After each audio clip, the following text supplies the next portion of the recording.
Crash! The putt-putt drivers are going again. One of these guys is going to win. There are surprises at the putt-putt speedway.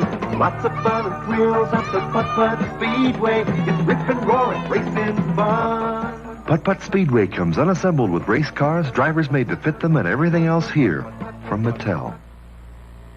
The bank robbers are getting away. Bertie Bird Air Police chopper takes off.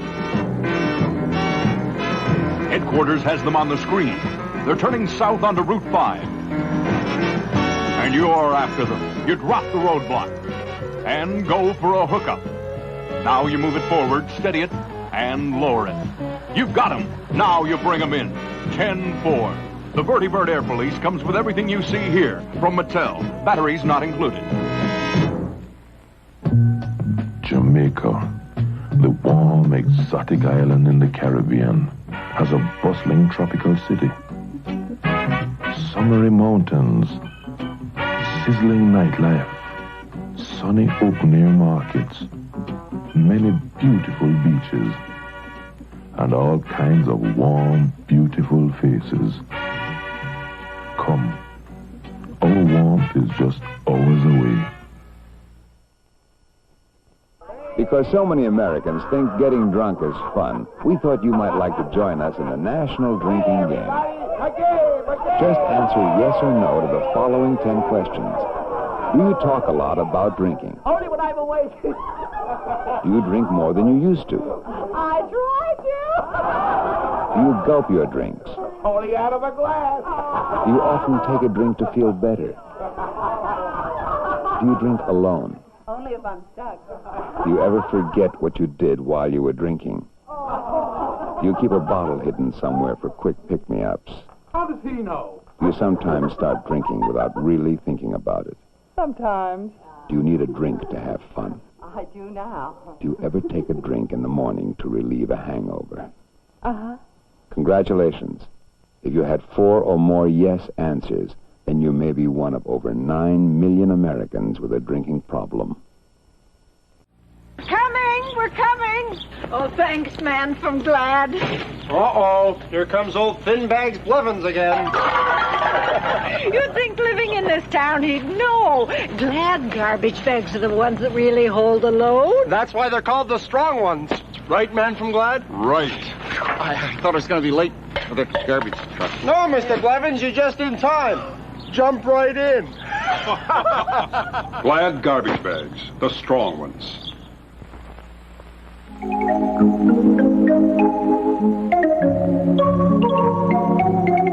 A season of light.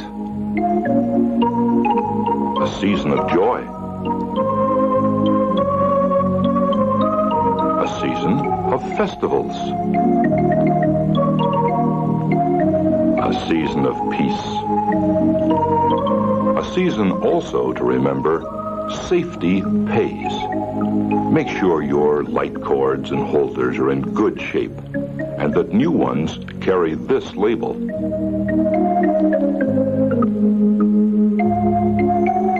And don't let the tree get dry.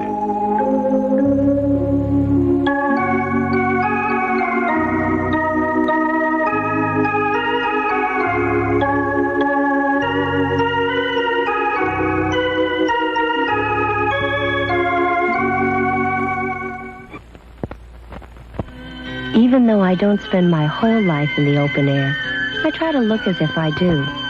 I even want the color of my hair to look as healthy and natural as sunshine. And I want my hair to be silky and nice to touch. That's why I like Nice and Easy. It's got built-in conditioners, and the color looks so natural, it lets me be me. I guess that's why Nice and Easy is the best-selling hair color. What makes Food City's countdown prices such a great value? Food City's quality. Canada Grade A beef, carefully trimmed by master butchers. A wide selection of fresh, domestic, and imported fruits and vegetables.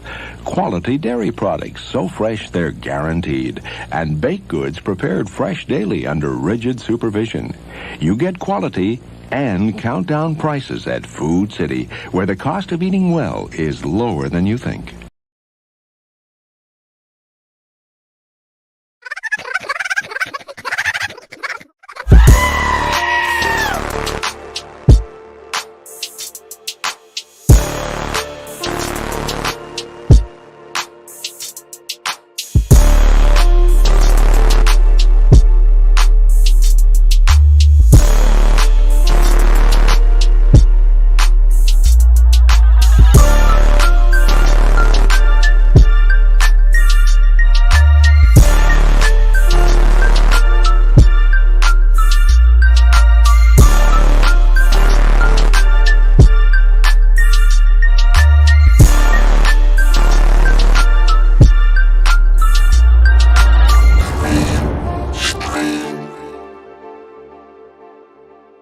There was no baby goat.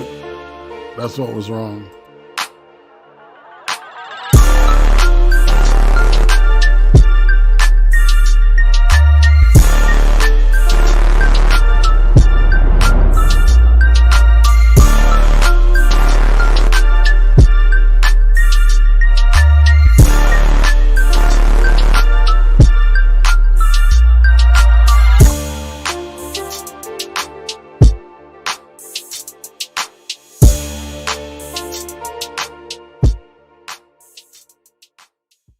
Michael Falk joins us now with his interview. Nice to see you again, Michael.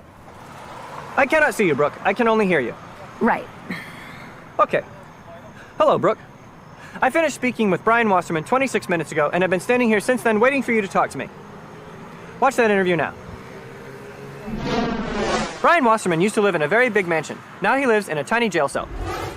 Is living in prison different from living in a 40,000 square foot mansion in Westchester? Yeah, it's different. How is it different from living in a 40,000 square foot mansion in Westchester? Well, it's every second of my day is accounted for. It's just day after day of rigid routine. Rigid routine. What is the rigid routine? Well, we get up at exactly 6 a.m. Yes. Exactly 6:15 a.m. Everyone is counted. Counted. Yeah, we have to line up 7 times a day to be counted. Line up and be counted. And then there's the food. I'd never tasted such terrible food. How long do you have to stay in the line? We have to walk in lines everywhere. Do you have to make that line straight? Oh, yeah. Well, frankly, I always thought you didn't have to do anything in prison, but we have a work detail, and it's hard. Just yesterday, I spent the entire day stacking crates, just one on top of the other. I like to stack. You do? Yes, I like to stack crates, stacking crates. Yeah, well, it's hard work. Yes, stacking crates. Yeah. I don't mean to complain, but I realize what I did was wrong. I just want to serve my time, and maybe I can get out of here and get back to my family. Why do you want to get out of here? For my family. Can you stack your family? What? I want to be in prison. No, you don't. I want to be in prison. No, you don't. Yes. You see, it takes its toll on you. Well, you wear the same clothes every day, Yes. and you live in this tiny little box, Yes. and there's hardly any human contact. How do I get to live here? No. How do I get to live here? I need to go to prison now. I don't think you understand. Now. You see, this is a scary place. I mean, sure, there are normal guys like me who are in here for embezzling and fraud, but that takes too long. we I need to go also to prison have now. violent I need to offenders. go now. I mean, the guy in the next cell over, he robbed the convenience store and shot the cashier. Robbed a convenience store. Yeah, I so, shot the cashier. Shot the you know, cashier. Okay. I mean, it's a Make sure the scary cashier's place. dead. It's rough. Make sure the cashier is dead. What's up, Cyberspace Cadets? That's right, it's Friday night. And you know what that means. It's time for the CREEM Stream. Sit back, put it in neutral, and just let us cruise you out through the night until you hit midnight, or well, people in the East Coast hit midnight or something like that. Yeah. Yes, all right, make sure nothing's muted, because iRate's been muting shit lately. Yeah, and I don't know what that glitch was. So, Restream spazzed out or something. And anyway, or YouTube did. It's one or the other. And it may be YouTube. Anywho, for that, Cyrate Prostate, like I said, and in the studio with me tonight, of course, the ABCs of awesome. A is for Atema. Hi, everybody. B is for Becca. Hey, guys. And C is for She Gone. Hello, everybody. And then the RSTs of awesomeness. Roasted. R is for you. Evening. Stone Monkey. S is for you. That's me. Steve is for Trippy. That's him. Trip. Trippy's muted. Good performance. All right. You're muted, bro. Maybe he knows that. Maybe he doesn't. Everybody had a good week? Yeah, actually, it wasn't too bad. Well, cool. I don't know what time is anymore. Right? Did we make it? Yeah, we made it. We made it everywhere. Back, yeah, but Trovo and Twitch and all that shit, we're not broadcasting on that. I don't know what happened. Oh, fuck them if they don't want us. Yeah. No shit. There you go. Yeah. I mean, really, man. Just jettison the dead weight and keep going. Keep going. And on that note, jettison the dead weight. I like this job. I see you out there, Nil. You said, "Oh fuck, Trippy's back." He's like, "I'm out." Well, then fuck you too. and we're behind the wall of flames. I'll find you, Nil. Yeah. Oh. Yes. Flames. Evil ass wall of flames. Yes. I donate to get rid of the super training. Money makes her go away, obviously. And I still want to thank everybody for last week. That was great. So, oh yeah, I may see like just a little over half of that at some point in a couple of months. Oh shit, super up. Well, no, yeah, I hit up somebody that like knows, you know, how this shit works, because I sure did, and they told me how this shit works. So, I heard it takes like a month or something like that. Yeah. Or from like the first. But what you're right, yeah. Once you get to a certain amount, you get $100, and then they send you a check, and then you're on like a monthly thing unless you don't hit $100, and then it rolls. Yeah, it keeps rolling. Yeah. They're like, tax that motherfucker. Yeah. Well, I'm sure that you'd be like getting some major interest out of that shit. If you can. I'm sure they are. Yeah. So what is that tranny? What is on its head? Because every time I see that, it looks like mushrooms to me.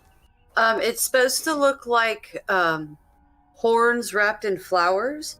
It is a man dressed in drag reading stories to children in a library somewhere on the East Coast. Oh God, that's one of those. That's terrifying. To me, it looks like lobster. Can you imagine a 3-year-old kid looking at that shit?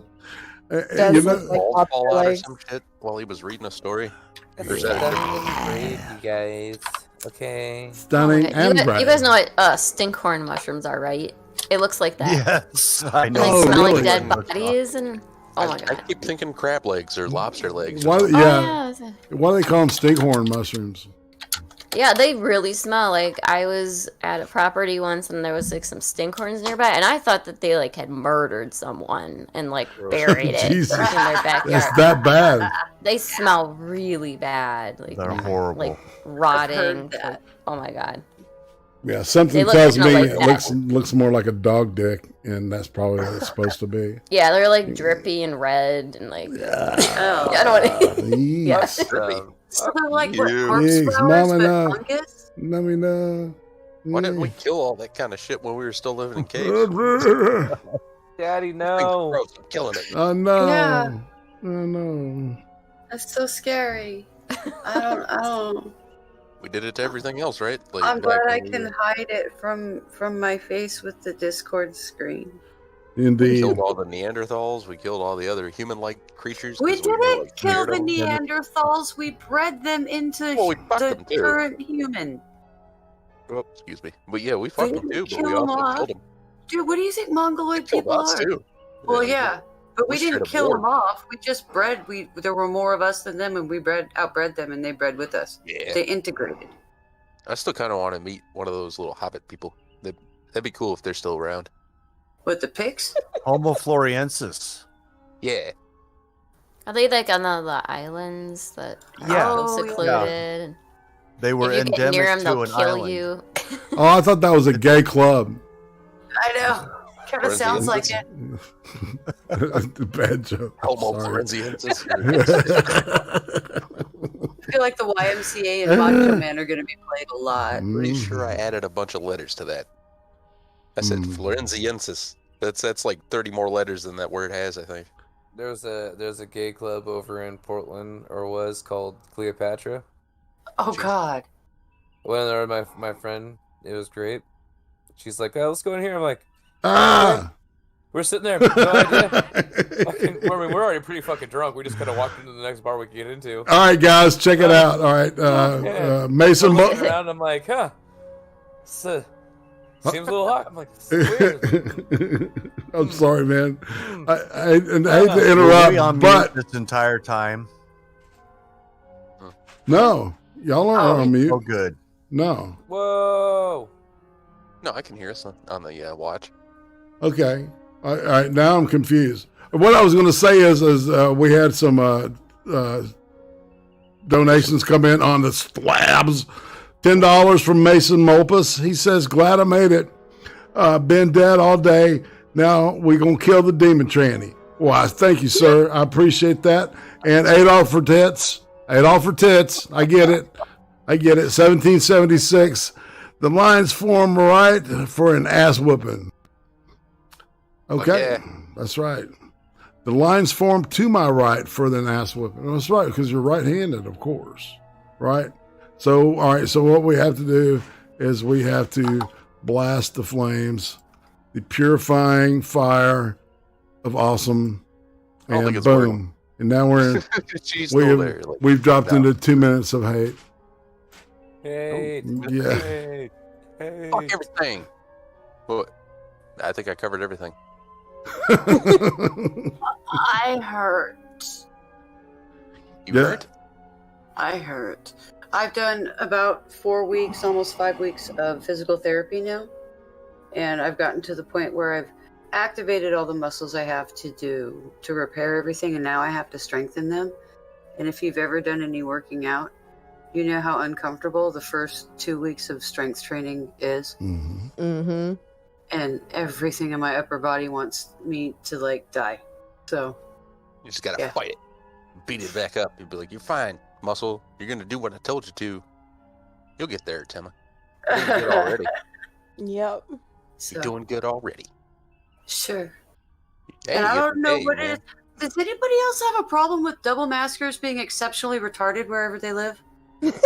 Yet to see a double masker who wasn't a doctor. Like, my doctor does that. What am I going to do? Tell her she's doing it wrong? You know what I mean? Your doctor is a double masker? Oh, no. Oh, yeah. I would get a new doctor. I would hope that would be for a psychological effect. I'm thinking. It's just personal. I'm hoping. You know? I ain't going to fucking ask. I think she saw that my last blood test or piss test, maybe the THC popped up on there, or maybe they did look for it. I don't know. But like the last time I went and saw her, before this most recent time, she was acting a little weird around me. And I was like, this past time, she was wearing one mask and she was a lot calmer. So I don't know what the hell happened in between last visit and this one, but yay, I guess. Sounds like she got a good dicking. That's possible. It's my guess. Usually when people are relaxed and happy, they're just I'll shut up now. Well, every one of them up there at the doctor office, they're all wearing that little sticker that says, I was vaccinated. Oh, boy. Okay, I get everybody wants to try to assure everybody, yeah, we're doing this and it's making everything better. I get it that there's this social thing that they're trying to encourage. But I think when you leave a bunch of arrested development narcissists in charge of trying to encourage other people, it's always going to come off as a bit psychotic and incredibly cultish, because these people have no idea how to look at life without having some sort of worship involved in it, because they're fucking narcissistic. See, I really wanted to ask my doctor if it's true that if you can smell a fart, you can catch the coof, but I decided not to. No, do it. I mean, why else would the Chinese probe your butt? I mean, you know what I'm saying? Yeah, right. Right. Is there COVID in a fart? I want to go. I want to never see the wall. Donate 2 minutes to this deal. I'm getting old and I fucking hate it. All right. Yeah. Film at 11. It's coming up for everybody. But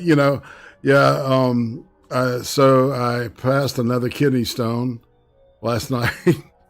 Oh, lovely. Ow. Yeah, it was just, oh my God, it was exhausting because I was up and down. You have to pee every 3 minutes, and it's this blood dribble shit. and it's you know, and I'm grossing people out. But yeah, and then it chipped a tooth and shit. So it was a great. Yeah, I gotta go to the dentist next week. Oh, that blows. Yeah. Well, at least there's nothing. There's no, there's no pulp or anything exposed. So, it's not like it's killing me. It's just like I feel like, I look like I've been in at both ends, right? I know. Well, I look like I've been in a good fight. I see Toya's in the chat. Toya, come join us. Yeah, Toya, you remember I told you to come in. And if you, just hop in the green room and we'll pull you in if you're not if you can't see the studio. Yeah, say, get your black ass in here. But that's part of the perks of the, of doing the ice cream interview, is that you get the option to be on the next Friday show. Yeah. So, yeah. Yeah. I'm gonna reset this. All right. Are we still doing the 2 minutes of hate? Are you still going here? Right? Yeah. No. Yeah, I'm done now. All right. So you want to go? Who's up next? All right, I'm timing. So Tim went over by 12 seconds. It's okay. So Joe Biden decides that it's a really good idea to double the capital gains tax. Okay. Same guy that thinks that it's really important to be wearing a mask when he's in a room by himself on a video conference with other world leaders. That's so embarrassing. Just the virtue signal was hard. He needs to get bit by one of his dogs. And he's going to decarbonize industry. Yeah. He's going to remove all the carbon from industry. We're made from carbon. Yeah. I'm like, what's he gonna do? Hit it with a bunch of degreaser and brake cleaner? What the fuck? Can't use degreaser and brake cleaner. They got carbon in them. Oh shit! Fucking everything just about's got carbon in it. Goddamn. Yeah, even the steel's got carbon in it. Yeah, no shit. I mean, we're going to produce. Let's use hemp. Nothing. We'll make it all out of hemp. Hemp can do it though. I'm telling you, Snow Monkey. Hemp's got carbon in it. Oh, fuck, that's right. It does have carbon in it. It's all got carbon in it, man. We can use sand and make glass. And that's a silicate, right? How are we going to heat up the sand? See? We need Superman's laser vision for this. But now that's probably got carbon in it too. And how are we going to know that we've made anything? We can't go and check and pick up the goods because we breathe out carbon dioxide. Yeah, it is kind of dumb. I've never understood why they chose the heaviest of the building blocks to try to measure the health of humanity. Well, it was all about the greenhouse effect, I think. Right. But the greenhouse effect doesn't work the way they're trying to say it works. I know. It worked that way. The way that they think it works was that was a scientific hypothesis back in the 1800s. Right? Right. So yeah. That's what amazes me. Socialism's from the 1800s. It's like all this dumbass shit is literally from 200 years ago or 100 years ago or 200. Well, yeah. So I don't think it's necessarily like a hoax, but the thing is, like, they use science in like this political way. Mm-hmm. And they're ruining it for people. Like, people don't trust, these studies that are coming out because they're just, if they politicize it, of course no one's gonna. And they try to, they think that people just forget about shit like we're all goldfish. Yeah. Indeed. There is a silver lining, though. They've discovered that because she too exhales carbon dioxide, Greta Thunberg can't say anything anymore. That would be a fucking silver lining. They're still gonna let her talk, though, I bet you. The best thing you can do is kill yourself. I mean, really. Just population control. Yeah, population control. We need Thanos to come down and snap. Then we'll cut our carbon emissions in half. Rosetta Stone, right? Isn't that the stone that had all that shit written on it about having population down to what was it, like 3 million or something? It was probably lower than that. 500,000 humans. Really? or some shit. I actually saw the Rosetta Stone, the real one. Yeah. Oh, I wow. think it's the Rosetta Stone. I might have the wrong monolith in mind. It's in Germany. Oh. The Rosetta Stone has it has like something written in Hebrew, Greek, Egyptian and cuneiform or Sanskrit and Roman, right? Yeah, it's not even like really super prominent in the museum. It's just kind of like in a room. Yeah. It's like it's not even like, hey, look, this is the famous Rosetta. It's so weird. They must have really not liked the guy that discovered it. Like, yeah, you think, right? Well, after being around a lot of museums and the people that work within them, it would not surprise me. Hey, let's say it to some people before we get going. FTW Neil, cool. We're gonna be jamming on Sunday. Dude, I got a cancellation on Sunday, and Neil stepped up and said, "Man, let's do it." And I said, "Let's do it. Let's do it." So that was cool. Johnny Bonsaco, greetings. You're ridiculous and lunatic. You're awesome. Yes. The Batman, the British Batman. Thanks, ridiculous lunatic, for giving me that tier 1 sub to Drunkle. I just want to thank him. Moonbase Radio, greetings. I'm trying to Ryan Walters. Hey man, I'm scanning y'all. It's Cronin. What's happening? Toya, of course. I remember Toya. What I said. If you want to hop in, you can. Come on. Dumbbeard, greetings, buddy. Divine Petulance. There you are. Okay. Somebody was giving some advice about and I appreciate that. Yeah. Someone gifted me a freaking sub on Twitch to Weird Paul Trippy. Nice. Right? And Weird Paul is something else, huh? People are gifting me. Yeah, that's really weird. People are gifting me stuff on Twitch too. It's strange, and it sucks that we're not on there now. Yeah. Have any of you guys heard of the Georgia Guidestone? That's a Dumbbeard said in the chat. I don't know. I was thinking of the Georgia Guidestone. That's the one. Thank you. What I saw was different things. I'm not sure. The Georgia Guidestone is the one that has the whole population control. Mr. Scott. Yeah, no. Still up. Yeah, that's still up there. Matter of fact, the one whose first name can't be said in conjunction with the name Jones. Voldemort.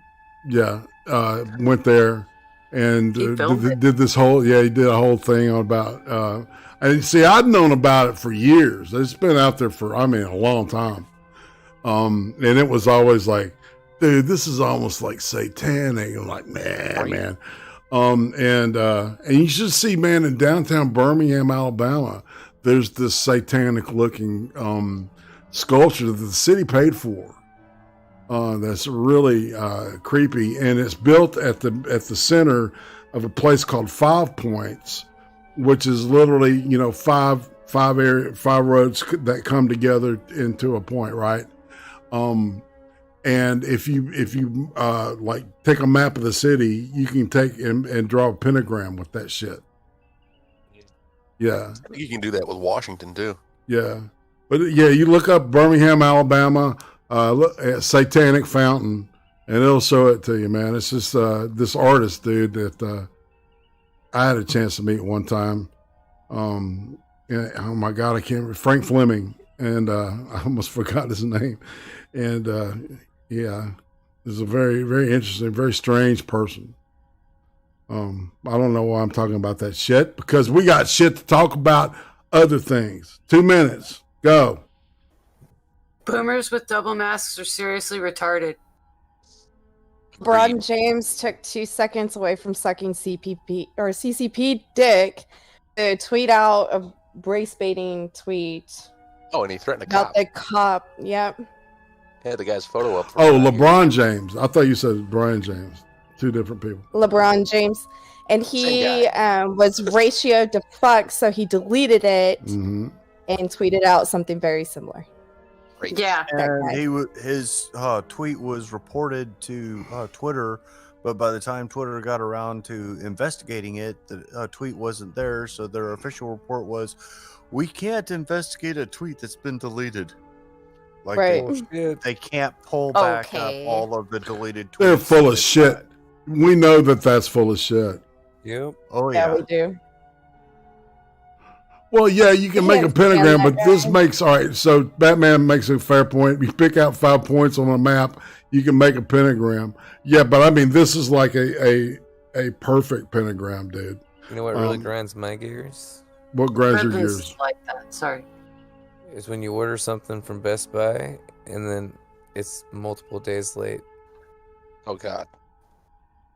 I heard there was a delay in all delivery services.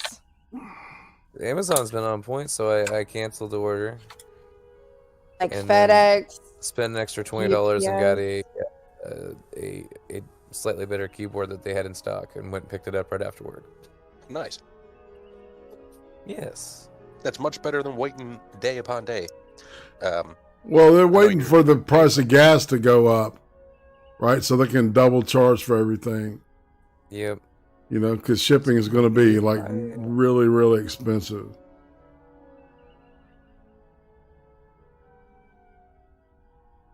You know what else I hate? Idiot drivers. Oh, Nostradamus the Great. I see you there. What's up? All right, fam. All right, so I've got some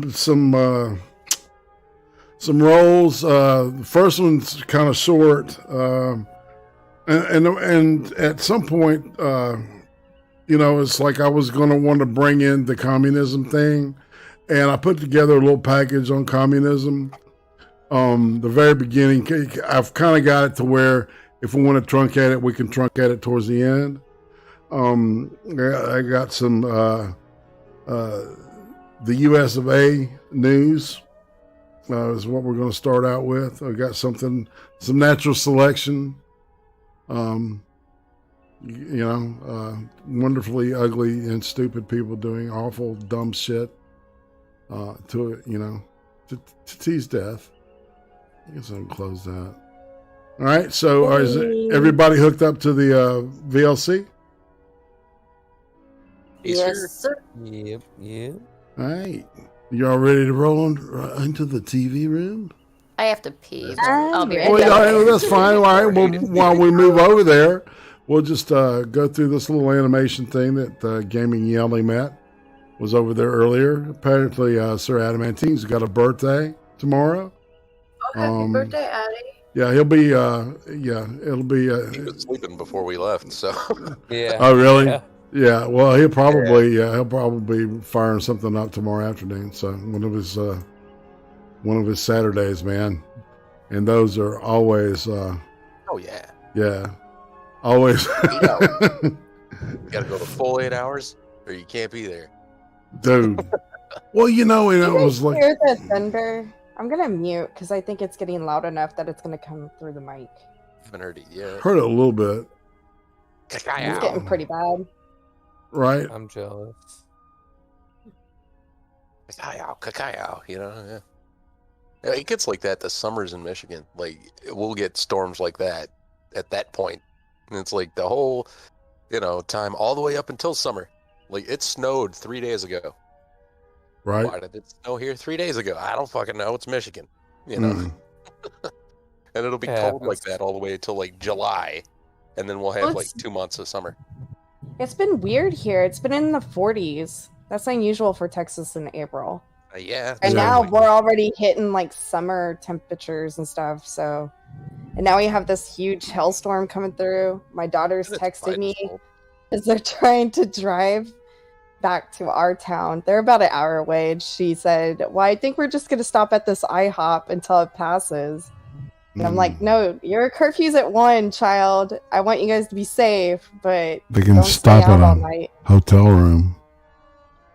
Well, she's with all girls now. I'm just kidding. Man. So, Oh, I terrified her today with STD photos and birthing videos. I thought you were like joking when you said that. No, I was not joking. Oh my gosh. That's funny as shit. No, man. There's something that looks like a Saint Bernard crawling through the dog door after he's been rolling in red Jello. Oh my goodness. Fucking Becca's a gunslinger, man. Yeah, she knows what blue waffle is now, and she was like sagging. I was like, "This is what happens on prom night. This is what you could have." She was like, "I know you're lying to me, but this is disgusting." I was like, "Good, I succeeded at my goal." Indeed. All right, so all right, the little opening is a little ditty that happened today. Since the press have been good boys and girls. My mother-in-law made homemade chocolate chip cookies for you guys. So there's one for each of you in here. We will do it in a COVID-safe way. But thanks, everyone, and have a great... You're a cookie full of arsenic. What does it mean to be a nation? It's a question we have to ask ourselves in a moment when so many people seem open to the possibility of a national divorce. A nation isn't just a random group of people who happen to be in the same place at the same time. It has laws and borders and values. And it isn't born, it is made. The people who made America in the first place were a group of a little more than 2,000 patriots who crossed an icy Delaware River on Christmas night in 1776. They were down to the end, ravaged by a hard winter, deserted by friends, looking like just one more pathetic colonial rebellion put down by the mightiest empire in the world. And then Thomas Paine published The American Crisis. You'll recognize the opening words. These are the times that try men's souls. The summer soldier and the sunshine patriot will, in this crisis, shrink from the service of his country, but he that stands it now deserves the love and thanks of man and woman. Tyranny, like hell, is not easily conquered, yet we have this consolation with us, that the harder the conflict, the more glorious the triumph. Within a day, George Washington had the message read aloud to his troops. Within a week, they embarked on one of the most daring raids in military history, and what they did changed the world. I come to you now in the midst of another American crisis, one where we cannot afford to tolerate summer soldiers and sunshine patriots. They like to call themselves happy warriors, but so often the only wars they want to fight are for lower capital gains taxes, tech deregulation, and of course, paying for all those pricey ones overseas. As for the wars here at home, the ones that matter over the very culture of the nation, when it comes to those, they fade away. They'll leave those to you, the people. The crisis we face today goes to the heart of what kind of nation we will be.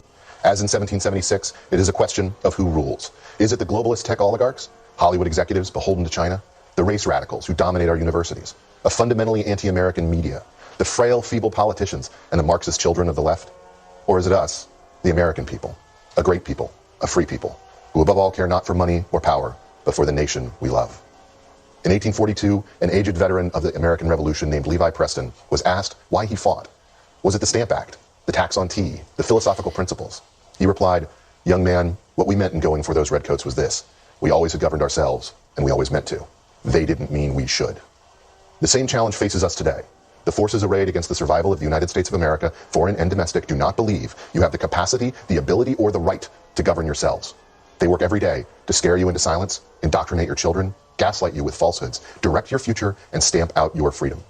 Understand, it is the totalitarian left that wants a national divorce. They want racial strife that burns down your cities. They want envy and segregation and division that pays for their million-dollar homes in Topanga Canyon. They want to demolish Mount Rushmore, make you pay for abortions, and force your daughters to compete in sports against men. They want to teach your children to hate cops, the anthem, the flag, and everything you were raised to love and respect. They want to destroy our great American experiment, a thriving, capitalist, multi-ethnic republic of God-fearing people for all time. But we're on to them. We're not going to let them. And together, we're going to show them what free people do. Are you running? What y'all think about that? It's like, that dude needs to have his own show, but it would be called Black Pill. No shit. But, you know, that was some really inspired shit. And you know, it's like, I don't know. I really liked what he had to say and how he said it. So this is kind of like some, this is kind of a more positive like thing. I've got some clips of stuff that was funny that they, you know, it was ignored in spite of what was going on, you know, because I think that a certain incident that happened this week was used as a distraction to some degree for other stuff. So, all right, this is Hannity. He talked with the one and only Donald J. Trump the other day. All right, and here's the important question. get in 2024? What are the odds? If I were to First ask... of all, it's a long time. The odds. What are the odds? Look, the odds. I got tremendous numbers. Nobody's ever gotten the numbers I got. No sitting presidents come even close. There's more popularity now than there was the day before the election because they see how bad things are at the border. They see what's going on. They see that their guns are going to be gone. Their Second Amendment, their taxes are going up. Regulations are going through the roof. Jobs are going to go out. Well, you see, this is going to take a little while to show. But if they add all these regulations back, the jobs are going to be gone. Your energy independence is going to be gone. So I say this. I am looking at it very seriously, beyond seriously. From a legal standpoint, I don't want to really talk about it yet. After a decades-long search by a blue-ribbon commission of internationally renowned experts from McKinsey & Company and Yale Law School, the Democratic Party announced that it has finally identified the single most grotesque, most dystopian, most anti-human policy ever adopted by a Western government. They've been looking hard to find that, as you may have noticed. At a triumphant press conference yesterday, leading Democrats unveiled their findings, which are now a plank in the party's platform. They're going to allow children to stab each other. Now, stabbing people has long been taboo in this country, especially for those under the age of 18. For decades, young Americans have hidden their switchblades, their stilettos, their K-bars, their machetes. Kids were forced to live as if plunging blades into strangers was something to be ashamed of, instead of a normal, healthy part of childhood. But no more. Knife fights are human rights. Stabbing can finally come out of the closet. In some ways, it's a return to the future. The right to stab has been restored to the pantheon of freedoms our Mayan ancestors enumerated thousands of years ago in our founding document, the Declaration of Diversity.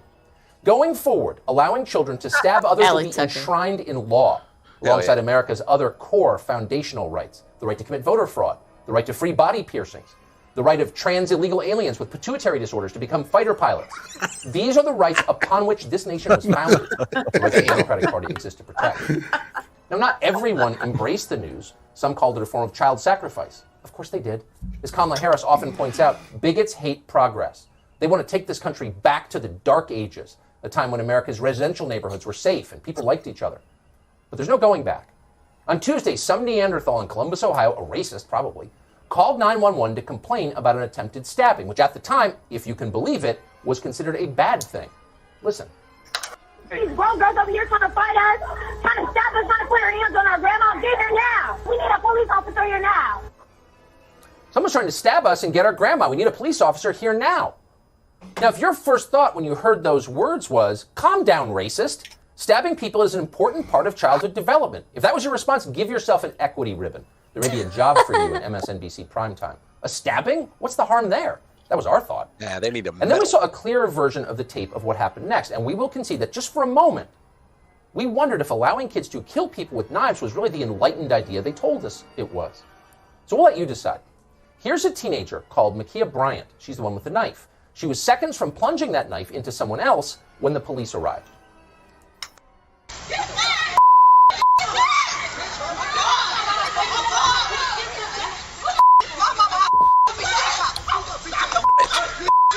Needs to be corn.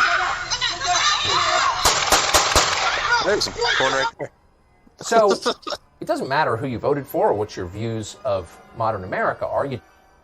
That was a completely different angle than I'd ever seen before. Me too. Yeah. So that I'd seen that one. Yeah. So it was clear. I mean, it was clear, with the blocking and shit that, she was clearly going to attack her. And then there's another video. I don't know if I put it in because it was everywhere, where she's telling the cop, she's telling the cop that she was going to kill me, and he got her, is what she said. Apparently, get got is like an actual term that people use. Yeah. I thought only certain YouTubers use phrases like that. Well, I guess if she hadn't been holding that fully loaded puppy, it would have been less scary to the girl with the knife. Michael Hatfield donates $5 and says, just a small thanks. Well, thank you, sir. Hey, nice Michael to meet you. Hatfield. Yes, that's right. Toxic Dubs, why aren't you blue? Why isn't Toya in here yet? Toya, get your ass in here. That's right. I'm trying to fix you up with Trippy, Toya. Yeah. We've known each other for a minute. That's right. I'm telling you, I'm making pretty babies. Just saying. All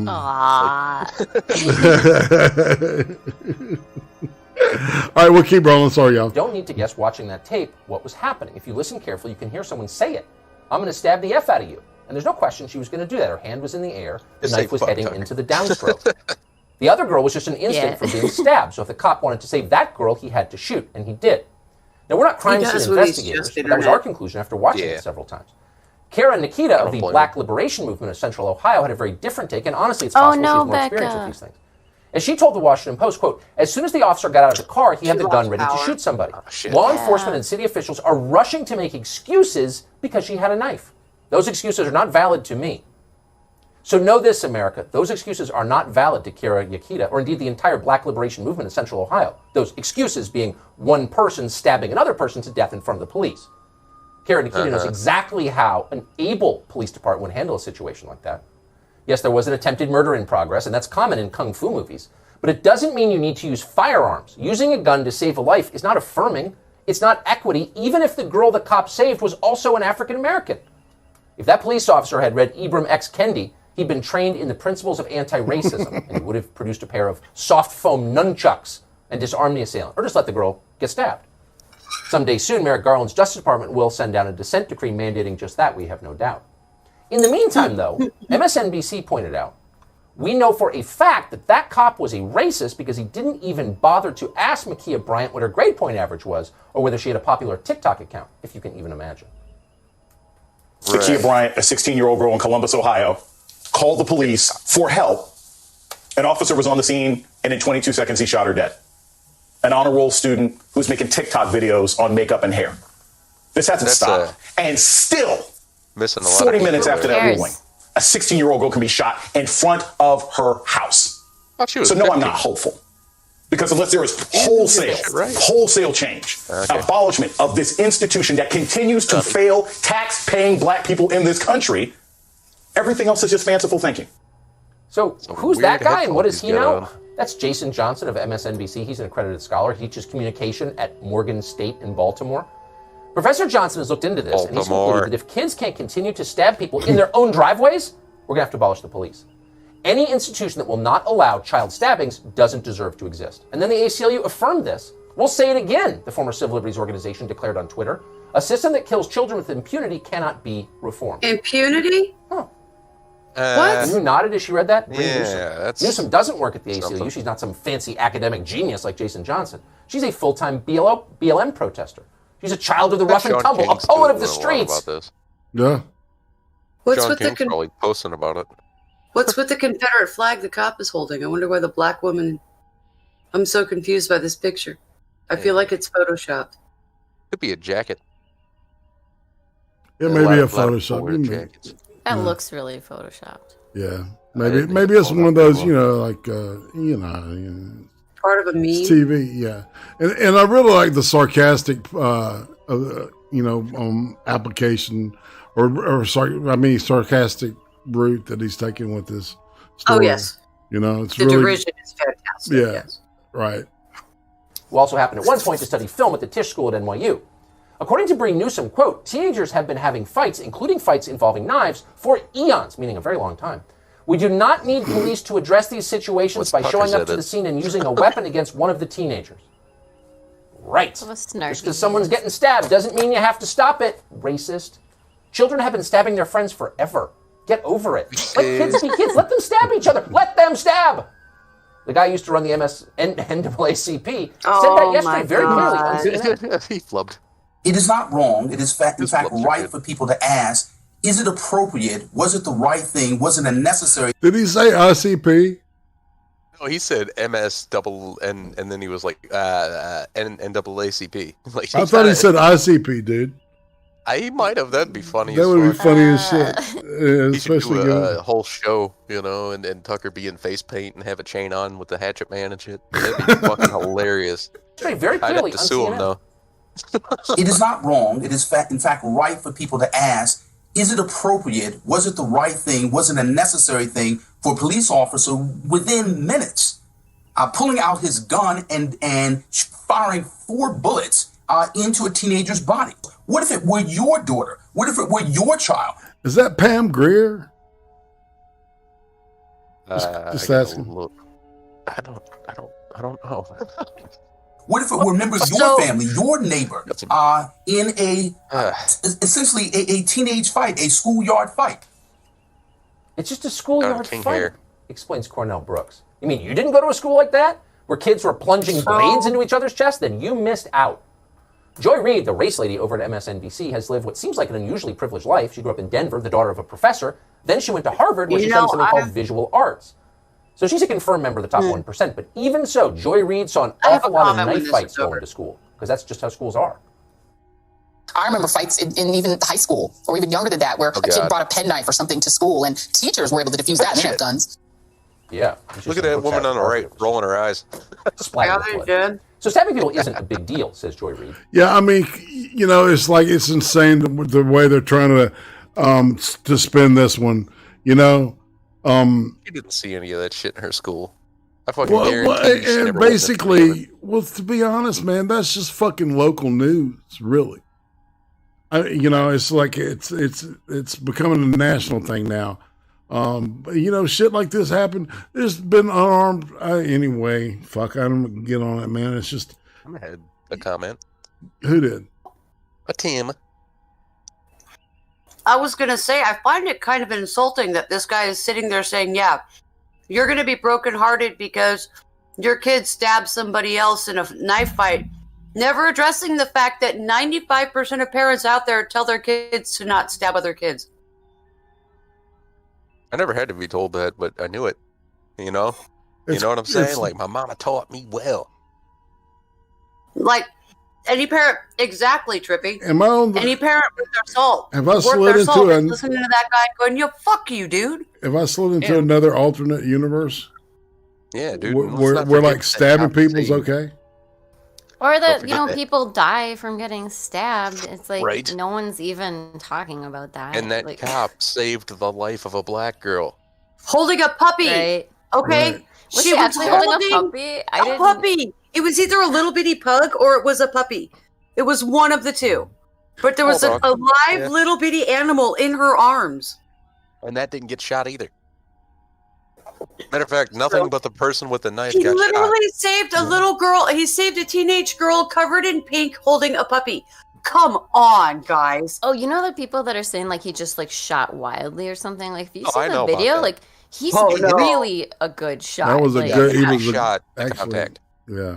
Yeah. Yeah, I was impressed. I was like, that was the first thing. I was like, holy shit. Yeah. Anyway. I think the whole idea here is to Man, get rid of the AP good played. cops. He played a thing of a guy getting dropped.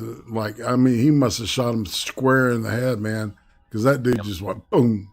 And Did people any of forget y'all how see hard that this- last night? I missed it. Yeah. I forgot what I was watching. I probably had Amazon on or something. But people forget how hard this kind of job is on the officer. You know, like, do you think that cop's going to go home and sleep well knowing that he had to hurt a small girl, or not small girl, but young girl? Yeah, no. Oh fuck yeah, man! This is what they think he's doing. Is he's going home and freaking wanking it hard. Exactly. Oh, yeah. And, you know, praying to Hitler, you know. Yeah, exactly. All right, let's keep going. If you think it is, if you have a problem with kids committing violence on your street or in your school, the problem isn't them. The problem is you. You're the criminal. You're a racist. As the mayor of Columbus, Ohio, a Democrat called Andrew Ginther put it right after the shooting, quote, "How do we get here? This is a failure on the part of our community. Some are guilty, but all of us are responsible." But wait a second. You might be asking yourself, my kid didn't try and stab anyone. In fact, my kid could have been stabbed. So how am I responsible for any of this? I pay my taxes. I try to be a decent parent. I make an attempt to go to the games and have dinner with the family. And now I'm, quote, responsible for attempted murder? How does that work exactly? Why don't you explain it to us? Well, it works by the magic of systemic racism. Systemic racism is the means by which you get blamed for things you had nothing to do with. Joe Biden's frowny little flack made that point immediately after this happened in Columbus. In response, she said the White House will work, quote, to address systemic racism and implicit bias head on. Whose? Yours. Your racism, your bias, that's what caused this. That's right, agreed longtime Obama bagman Valerie Jarrett, who took a quick break from getting rich to set America straight about what really happened in Columbus, Ohio. Demand accountability, she wrote. Fight for justice. Let them use knives, or else. Yeah. And then there's this. The crowd saw my finish. Oh, God. Oh, sorry, I was looking away. Yeah, those things should be out with guns. No. I'd agree.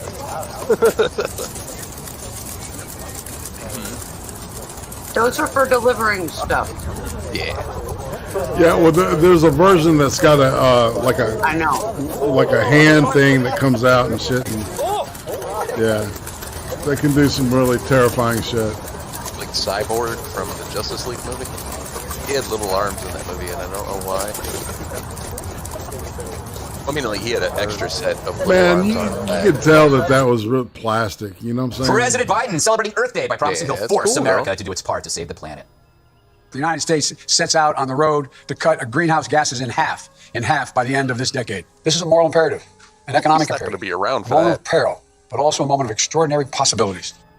And private jet loving John Kerry says all the CO2 from the atmosphere needs to go. But even if we get to net zero, we still have to get carbon dioxide out of the atmosphere. So this is a bigger challenge than a lot of people have breathing outward. really grabbed onto yet. Talk about sucking out the atmosphere, Jesus. Dagan, my favorite part about this whole thing is that they make these goals of reducing emissions, but the planet's supposed to be over by then. Didn't we only have 8 years left? So what's the point? Right. Well, we want control, and they want to destroy lives and livelihoods, certainly in the United States, despite the fact our emissions have been falling dramatically. And they want to destroy lives and livelihoods and do it by government fiat. This is not through innovation. This is not through creation of new technology. It's literally Joe Biden is just counting on not being around by the time everybody is unemployed in this country. We are handing our economic power to China and other nations that hate us. A belch out of John Kerry or Joe Biden would be more honest than what we've heard. It would smell like wood. You know, Martha, one way to reduce emissions is just to keep us locked down. You know, how interesting is that? Except John Kerry. See, Dagan McDowell, man, she's the closest thing to like a homegirl, you know, out of that bunch. I don't know. She reminds me of a couple girls I used to know, but she's sharp as fuck. Little bit of piss and vinegar there. Oh, a lot of piss and vinegar, dude. A lot of feisty. Because he's very important and he can't get to his meetings unless he has the private jet, but you all understand. What I think is fascinating here is China, right? So China watches this and they're trying to compete with us militarily, economically, in every way possible. So they chimed in, and one of the deputies in the Chinese government said, you know, we have 1.5 billion people here. I just don't think it's realistic for us to try to do this. And I thought, well, that's that. You know, I mean, they're not even going to attempt this. They said, we're going to keep going up in our emissions until 2030, and then we're going to max out. We're going to peak in 2030, and then after that, we'll come back and we'll chat with you about maybe cutting back. So, I mean, they love it. It's great for their economy, and they're just going to watch us close all these industries, and it works perfectly for them. Yeah. Well, I'm really hopeful that China will take inspiration from us and close all those coal plants that they're building right now, because I think they're going to see the magic of Joe Biden's ideas in the Green New Deal. What do you think?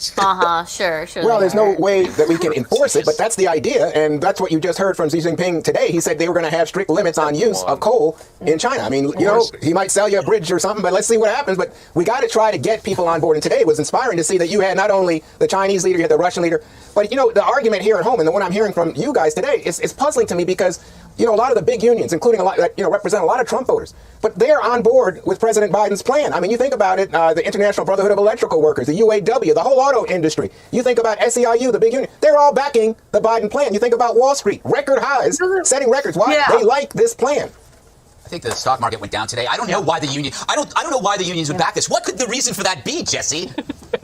Well, what does Juan always say? Jesse, the GM, they say they want to go green. Don't you think that's a good thing? And I say, Juan, they're virtue signaling for federal contracts. And guess what I found tucked away in Biden's $2 trillion infrastructure thing? $174 billion with a B dollars for electric car production. You think GM's going to get a little bit of that? So Joe Biden takes all of our tax dollars from the workers and gives it to a large corporation who then puts up no money, gets all the profit from an electrical vehicle line that they've just moved to Mexico, and then they all get to congratulate themselves for going green. That's called crony capitalism. It's called corporate welfare, and it doesn't do anything for the environment because John Kerry said the United States and China could reduce all of their emissions, and it doesn't lower the temperature of the world one iota. Yeah. It's a scam. But those are great unions. The police union, not a good union, but they're a good union.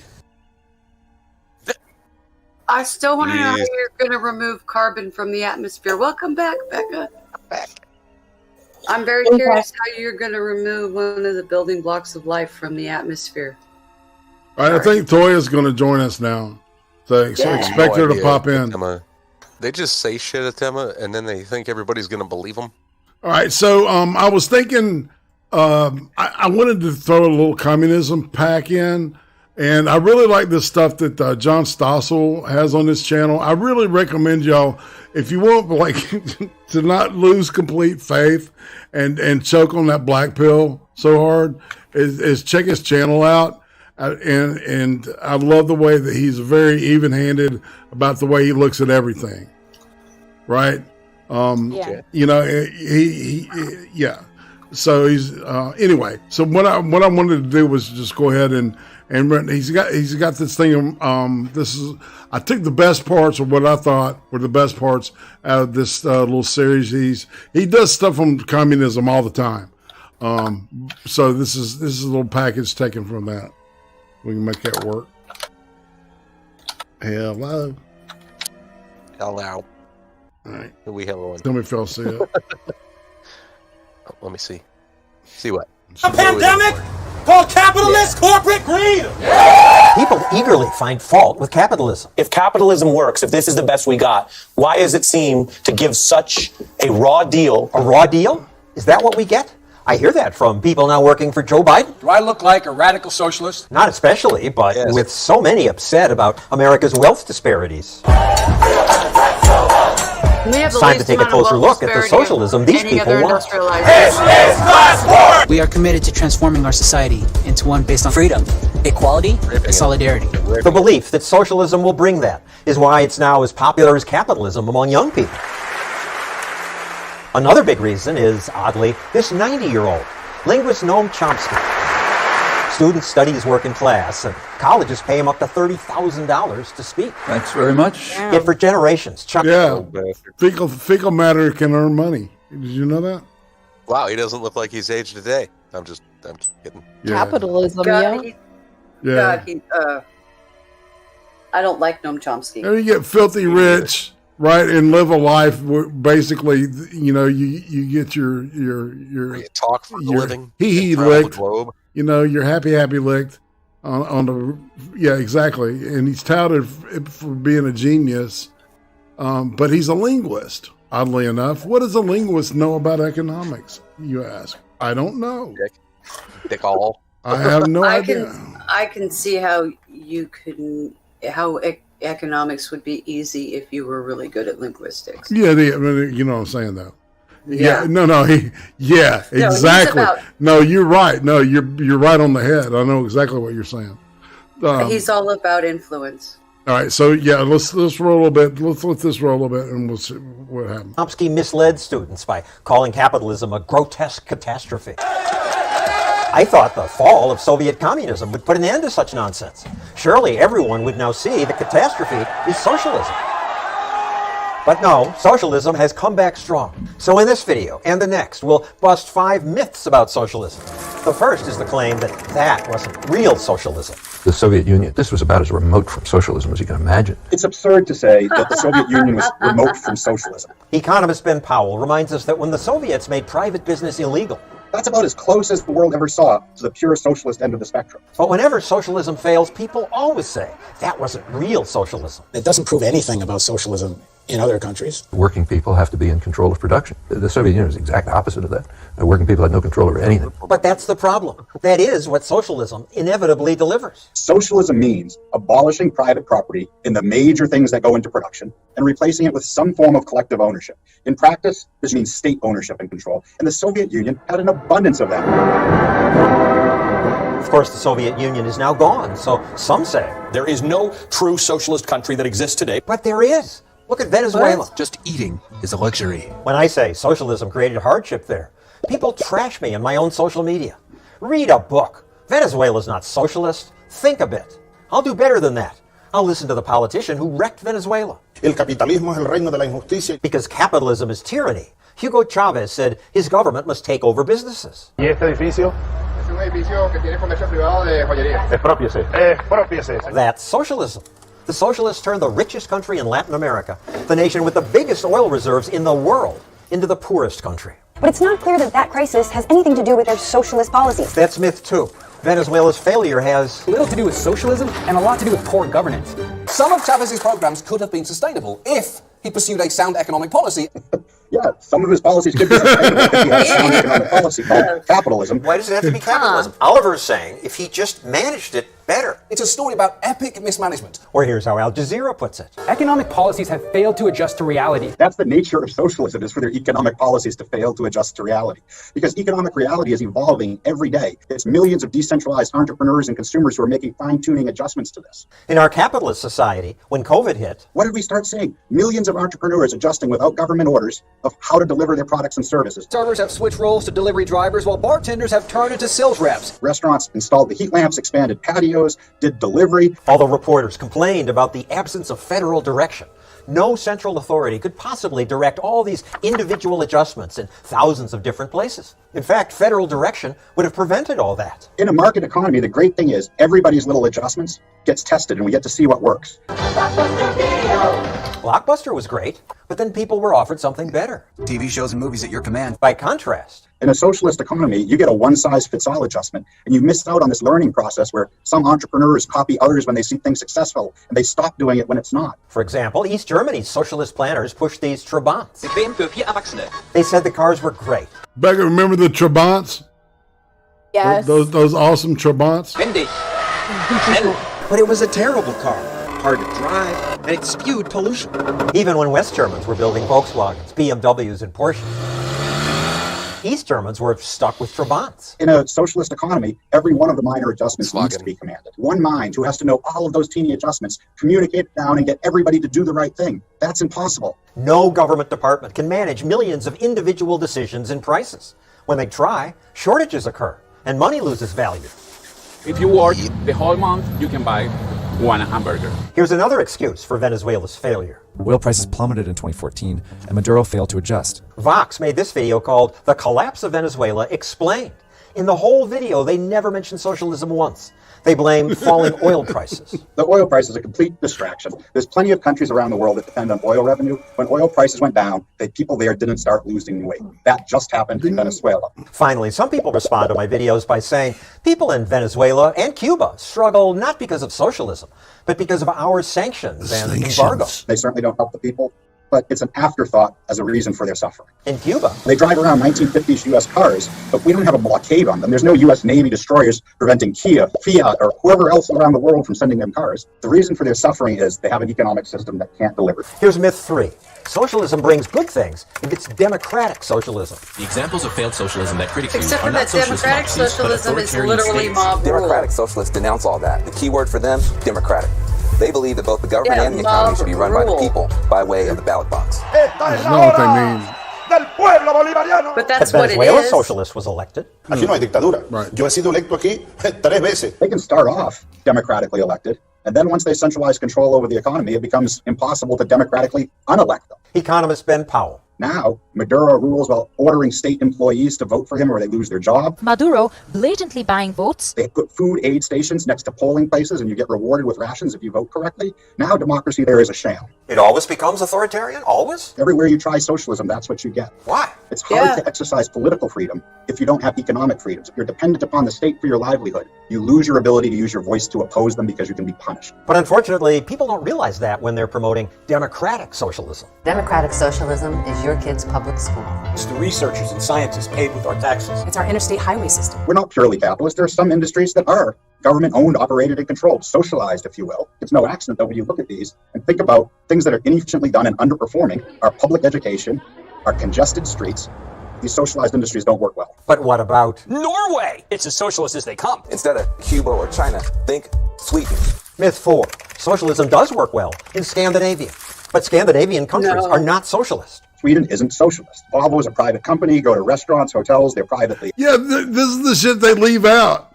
All right, here's it is. Owned markets organize the vast majority of Swedish economic activity. But Sweden did have a period in the 1970s and 1980s when we had something that resembled socialism. A big government that taxed and spent heavily. There were waiting lines to get health care. People couldn't get the pension that they depended on for the future. At that point, the Swedish population just said, enough, we can't do this. So Sweden cut taxes and cut government spending. They privatized trains, sold state-owned businesses. When I talk about democratic socialism, I'm looking at countries like Denmark. When American politicians wrongly called Scandinavia socialists, Denmark's prime minister came to America to refute them. Denmark is far from a socialist planned economy. Denmark is a market economy. In fact, Denmark today is more free market than America. With much freedom Yeah. to pursue your dreams and live your life. Finally, myth 5. Socialism is completely different from fascism. When a congressman... The potential is out there for another Hitler, socialist like Hitler, to come along. Another congressman said he was wrong. It's the Nazis that's terrible, not the socialists. They were Nazis who killed Jews, and I would get offended when you compare socialists to Nazis. They were fascists. It's true that fascism and socialism aren't exactly the same, but they do have a lot in common. They both replace market decision-making with command and control. While socialism abolishes private property and replaces it with state ownership, fascism leaves private ownership in nominal terms at least, but replaces decision-making with state control and orders.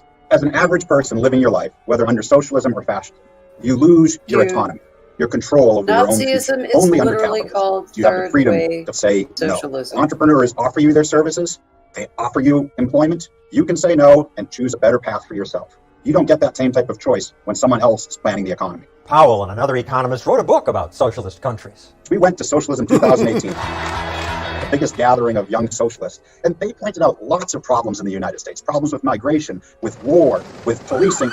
The problems they were identifying were the product of bad government that the U.S. is giving them, not capitalism. Socialism appeals because it promises fairness and equality. Resources should be allocated to those who need them. They hear the preaching of socialism about equality, but they don't look on what it actually delivers. The history of humanity is of poverty, starvation, early death. This was true throughout our history until very recently. In the last 20 years, we've seen more humans escape extreme poverty than any other time in human history, and that's because of markets. Socialism is responsible for 100 million deaths. 100 million deaths. Think about that. Yeah. And I do want to thank the Zoomers for reminding us of how shitty and stupid the fucking hippies were. Yes. More people than fascism. A single rocket hitting the center of the city killed 11 people. It also increases poverty. So why does it appeal to so many people? Democratic socialism is about... Young politicians say socialism will help the poor. That in a modern, moral, and wealthy society, no person in America should be too poor to live. That's what I think. That seems simple. Seems pretty simple. Don't they know that socialism creates more poverty? The oil-rich country is now leading Latin America in what is called acute malnutrition. Even people who understand that socialism is bad for the economy may not know that socialism almost always leads to violence. 120 people were killed during 2017. Why does socialism lead to violence? Socialism gives absolute power to the state. No one is allowed to own private property or trade. Yet everywhere under socialism, people still do. Marianne is able to find a listing for diapers.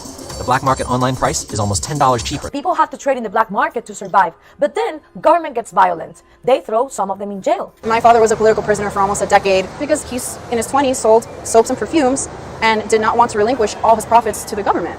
Capitalism sucks. Fuck capitalism. Today in America, capitalism is my vilified. God, that's but the guy if capitalism that is so bad, recently. Why hasn't there been a mass exodus out of America because of capitalism? Sorry, you just don't see it. Socialism is like the perfect excuse for someone who wants to rule an authoritarian regime. As people rebel against government controls, the politicians, to preserve their power, use violence to stop them. And they threw me on the floor and they started kicking me. They tortured him, asking who organized the protests. How did you answer? I said the people are just tired of Daniel Ortega. Ortega has governed Nicaragua for 22 of the last 39 years. In Nicaragua, people have again fallen for Daniel Ortega and his socialist promises. ¿Cuál es la alternativa? But under his policies, Nicaragua has gone from one of Central America's safest countries to one of the most dangerous. In Venezuela, where there are similar protests, this man was a mayor in Caracas. The Minister of Interior Affairs was calling me several times a week asking me to use the police department that I was in charge of to go against protests in Chacao. The mayor refused to have his police punish the protesters, so he was threatened with jail. He then escaped to America. Why do you think Venezuela followed the same path when we had Cuba's example for decades and it was terrible? Yeah, well, it seems to me we're not able to learn. They will always be dreaming about the future and never delivering, and people keep falling in love with that kind of crap. They do. Socialism repeatedly leads to violence, and yet, around the world, people praise it. I don't think they realize how deep socialism is involved in all that. This man fled Nicaragua. He understands. America is a great country, and people really don't appreciate it much. They should travel a little more to poor countries to really get a feeling for what they have here in the United States. Look around, just look around, and really get some knowledge. Is your privacy under threat? Has the age of privacy come to an end? Are you sick of Facebook's lack of respect for your privacy? If you think your privacy is threatened, be glad you don't live in China.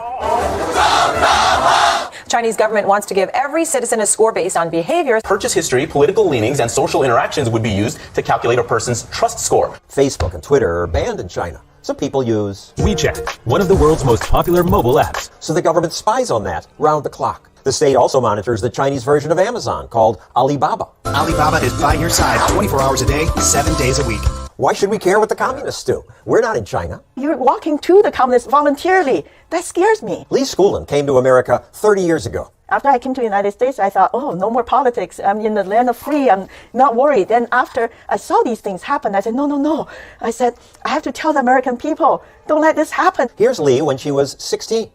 She survived the Great Leap Forward, the Great Famine, the Cultural Revolution. Her parents were doctors, so they and she were re-educated. Mao said, we shouldn't learn from books. We should learn from the military, from the farmers, from the workers. And this was to teach you not to be fancy. The poorer you were, the better you were. If you're illiterate, you're the best. The repression is over. It's all better now. The repression is not over. The control of people's mind, people's mouth, people's pen never stopped. Today in China, if you tell friends about certain books, your message will be blocked. Even innocent-sounding phrases are censored. I understand the titles of novels like Animal Farm, Brave New World, but Long Live the Emperor? Because long live means forever. Xi Jinping now just the Constitution. Well, he's president forever. Yeah, but nobody can talk about it. They can't even talk about this teddy bear. Winnie the Pooh? Oh, because somebody said he looks like Winnie the Pooh, so it's banned. And now another step, more subtle than just banning things. The state will monitor what you say on social media and assign you a social credit score. That will tell them how trustworthy you are. The government says this will allow the trustworthy to roam everywhere under heaven, while making it hard for the discredited to take a single step. Yeah. We have these in America, don't you think? It's definitely coming, y'all. Of a credit score. Yeah. Well, look at people like Milo Yiannopoulos, Gavin McInnes, and Soph. Where the fuck are they? How many of them have had their fucking money transactors just shut down on them? Yeah. Right. And now, like Twitch and Patreon are both saying, if you do stuff we don't approve of on other platforms, we'll kill your account. And how all the platforms seem to, follow each other in a line. Yeah. Uh-huh. Like, they'll be like, hey, Twitter's like, I'm going to ban this guy. We're getting this I'm guy call next. Facebook. And they call up Facebook and they're like, I'm going to ban this dude. And Facebook's like, okay, we'll ban him too. I seem to recall we called that collusion. Yeah. But no, they just call it a coincidence. You know By the damn way- well they're calling each other or something. Hi, Toya. Hey, Toya. Hi, Toya. Hey. Hi. Welcome aboard, sister. Thanks for having me. Yeah, so what we're doing right now is we're going through some reels that I put together. This one, I don't know, it's almost through, as a matter of fact. So let's go ahead and wrap it up, and then we got some natural selection that we can kind of chat and talk over, and cringe too, and hold our. If you're a male, you're probably going to want to guard your loins, if you know what I'm saying. Literally. Uh-oh. Yeah, there's some great. Fantastic.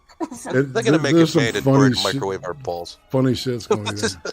Hey, man, hey, look, they think some people, well, I'm not going to say it, but. There's going to be this new social credit score. Yes. It is a big deal. Some American governments already do something similar. The LAPD can scan tens of thousands of license plates. Los Angeles police now practice predictive policing. They pay a company called Palantir to analyze social media, trace people's ties to gang members, and predict the likelihood that someone may commit a crime. After searching over 100 million data points, Palantir displayed an impressive web of information on one burglary suspect. People like that. They think it makes them safer. I think they're giving government too much power. They didn't realize this is going to lead more and more and more.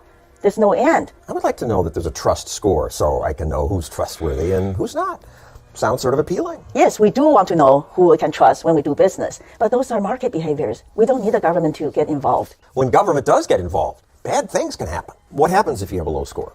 First, lost your job, or you never get promoted. Your children cannot get to good schools. For Chinese people, if the kids cannot go to a good school, that's the whole world. If they really don't like what you say, they lock you up and torture you. They didn't allow me to sleep. I was kept in a small room and saw no daylight for half a year. But that's China. Why should we be afraid? Get out of my life. In America, every week on YouTube, Twitter, Facebook, I challenge people in power. Trump does make things up. I say these things and no one punishes me. So far. So far. That's right. All right, so that's the end of that that reel. But I just I wanted to put that package together just to look. Uzi nailed it on the head when she said, "Oh, that sounds like Minority Report, that pre-crime thing." Yeah. So, I was just thinking that too. I was like, Yeah. oh, I want to watch that now. I don't know, man. Philip K. Dick, he was schizophrenic, but people are positive that schizophrenics are just merely people that can, like, see other realities, right? That simultaneously are occurring with ours through the, the quantum. like plane melding. It sounds like drugs. Yeah.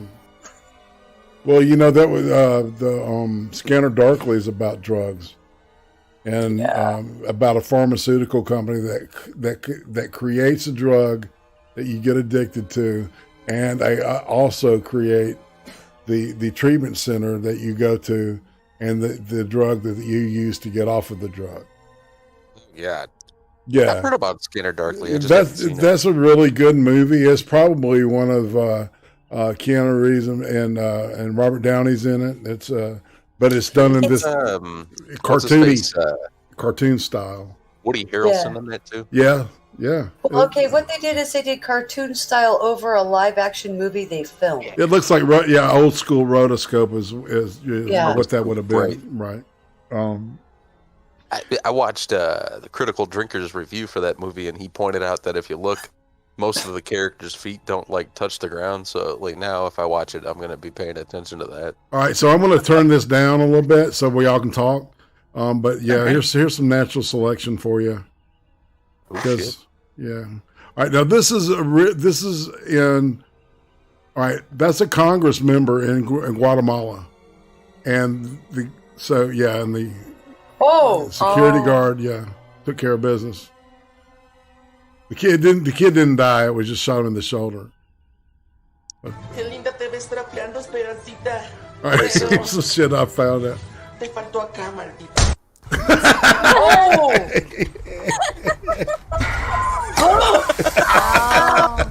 Ow. Yeah. Stop it, donkey dog fool. So my friend had a duck contest at his church, and here is how it went. Holy fuck! Ow! Damn. Hit every single person with it. Oh. Wax your nostrils. Oh shit! He's gonna end up waxing his brain Good in a luck with second. that. It looks like a less gay James Charles. What do I do? BECCA. What am I supposed to do? What? The waxing scene in the movie Raw. Oh yeah. The French thing. Ugh. You look After corrosive. What happened? That looks like it hurt. Oh shit! Whoa. He broke his knee. He busted his knee, dude. lucky-ish. No, he busted his knee. He can't walk on it. That thing is all sideways. Yeah. I Oh, saw good. that. Slow. Oh God shit! damn. Oh. Yeah, he like Oh yeah, you busted his see it knee. popped out It's of the all side. muscles. Uh-huh. Yeah. It looked like he broke all the. Oh shit! Ow! Ow! Ow! Ow! Ow! I always wish some shit like that would happen in my high school. Oh damn, What you're dumb, are you dude. Doing? What the fuck are you doing? Why? Oh Maybe my he's a gosh. really bad person and needed to You punish wanted to himself. die? Like At the human hamster wheel. I turn love around, yeah. dummy. There you go. Oh, I know how this will end. I feel like this is dangerous. it. I've done this. I've seen animals. Oh boy. Oh, there It's we not go. fun. Oh no. It's like at just some playground. That's crazy. What is that? Oh, it's a Uh-oh. person. What the hell? I got a feeling this is like LA or something. Oh, Roadburn. The door on accident. Oh, no, you're a this is smart. dumbass, dude. No, this is a higher level of thinking. You know. Oh, right there's through a pinky. Yeah. Oh no, elevator. Elevator, I don't like it. I'm already nervous. He's drunk. He's fucked up or something. Trying to kick in the elevator door, that's gonna work. His face is so red, it looks like he lost a fight. Yeah. The door. The It wants elevator me to door. fight it. Looked at me funny. What? He is. I bet he saw his own reflection in it or something. He's probably yelling like. The elevator door was talking shit. Yeah, he's probably calling it an Asian piece of shit and stuff. You know, he's just like yelling racisms at it. Tell him what's up. All he's doing is pushing the button for the elevator. I think Why the are other you- guy's probably an employee. He's dressed too nice. Yeah. Oh, hey, look at he was. Bye. Bye. I bet that dude looked at her and was like, "Your boyfriend's dead." Did he die? He might Let's have hope. died. Well, let's just hope. You know. No, he was drunk waiting for the elevator, and it was taking too long. Right? Yeah. Right. They're not stupid though. They could see the guy spraying this shit. They want to eat him now. Oh, this serious? guy is something else, huh? You idiot. You see What his is he, tongue? like? Yeah. Is he like the LA Beast Wow. of partying Oh my himself God. or something? I don't know. Y'all should watch He's- LA Beast. That he does some gross shit. Oh, I'm not watching. Oh, I'm not looking. Like Atema, he drank an original bottle of Crystal Pepsi. Like Yeah, you told me however many about that, years dude. after. Yeah. Oh, no. That's gonna bite you. Oh, he's fine. He's just gonna bite it back. Every time. You gotta bite it back, you know. It's gonna bite you. Yeah. No square. He kissed it. Yeah. Oh. Portland. Whoa! Yeah, no shit. Oh, that was Portland. bad. Uh-oh. Portland. No. Louis. Yeah, Portland. that was a fatality, I believe. Motorcycle? And this Yeah. motherfucker. Oh, why did nobody look at the Bad other side of the timing. bridge? Man, I mean, Nobody holy looks for work. bad timing. Oh, he's so lucky. Holy Oh, smokes. God, God. it is That did land on him. I thought it missed him. Looked like he broke his ankle. He did. Yeah. Why are they playing around at the house from that movie? Oh. Okay. Oh no. Actually fun if you're belted in right. Yeah, wear your He fell seatbelt. out and then the people. whole truck fell on him. That's why you wear your seatbelt. Twice. It looked Yeah, like you it need hit a him good 5-point both times. harness for that. Oh, yeah, this. Nut shot. No. You're an idiot. Oh my gosh. Oh, No, shit. sir, no. That's not how you do it. What are you doing? Why did he do that to him? Why would he hold it like that? Oh. It's probably the first time he ever touched a gun. That was a fun rail smack. And this is a. Oh shit! You can always hear This is called Mexican bowling. Gotta watch that drift. if you're standing anywhere near a Mustang that's drifting, somebody's getting hit. Oh! Oh! Fuck. Yeah, he broke his leg. Yeah. Oh. Yeah.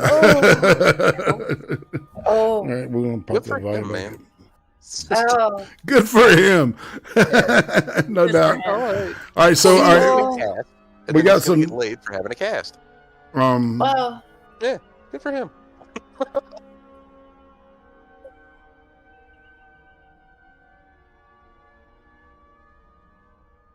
Okay. Okay. All right. So let's see. We got. All right. We did natural selection.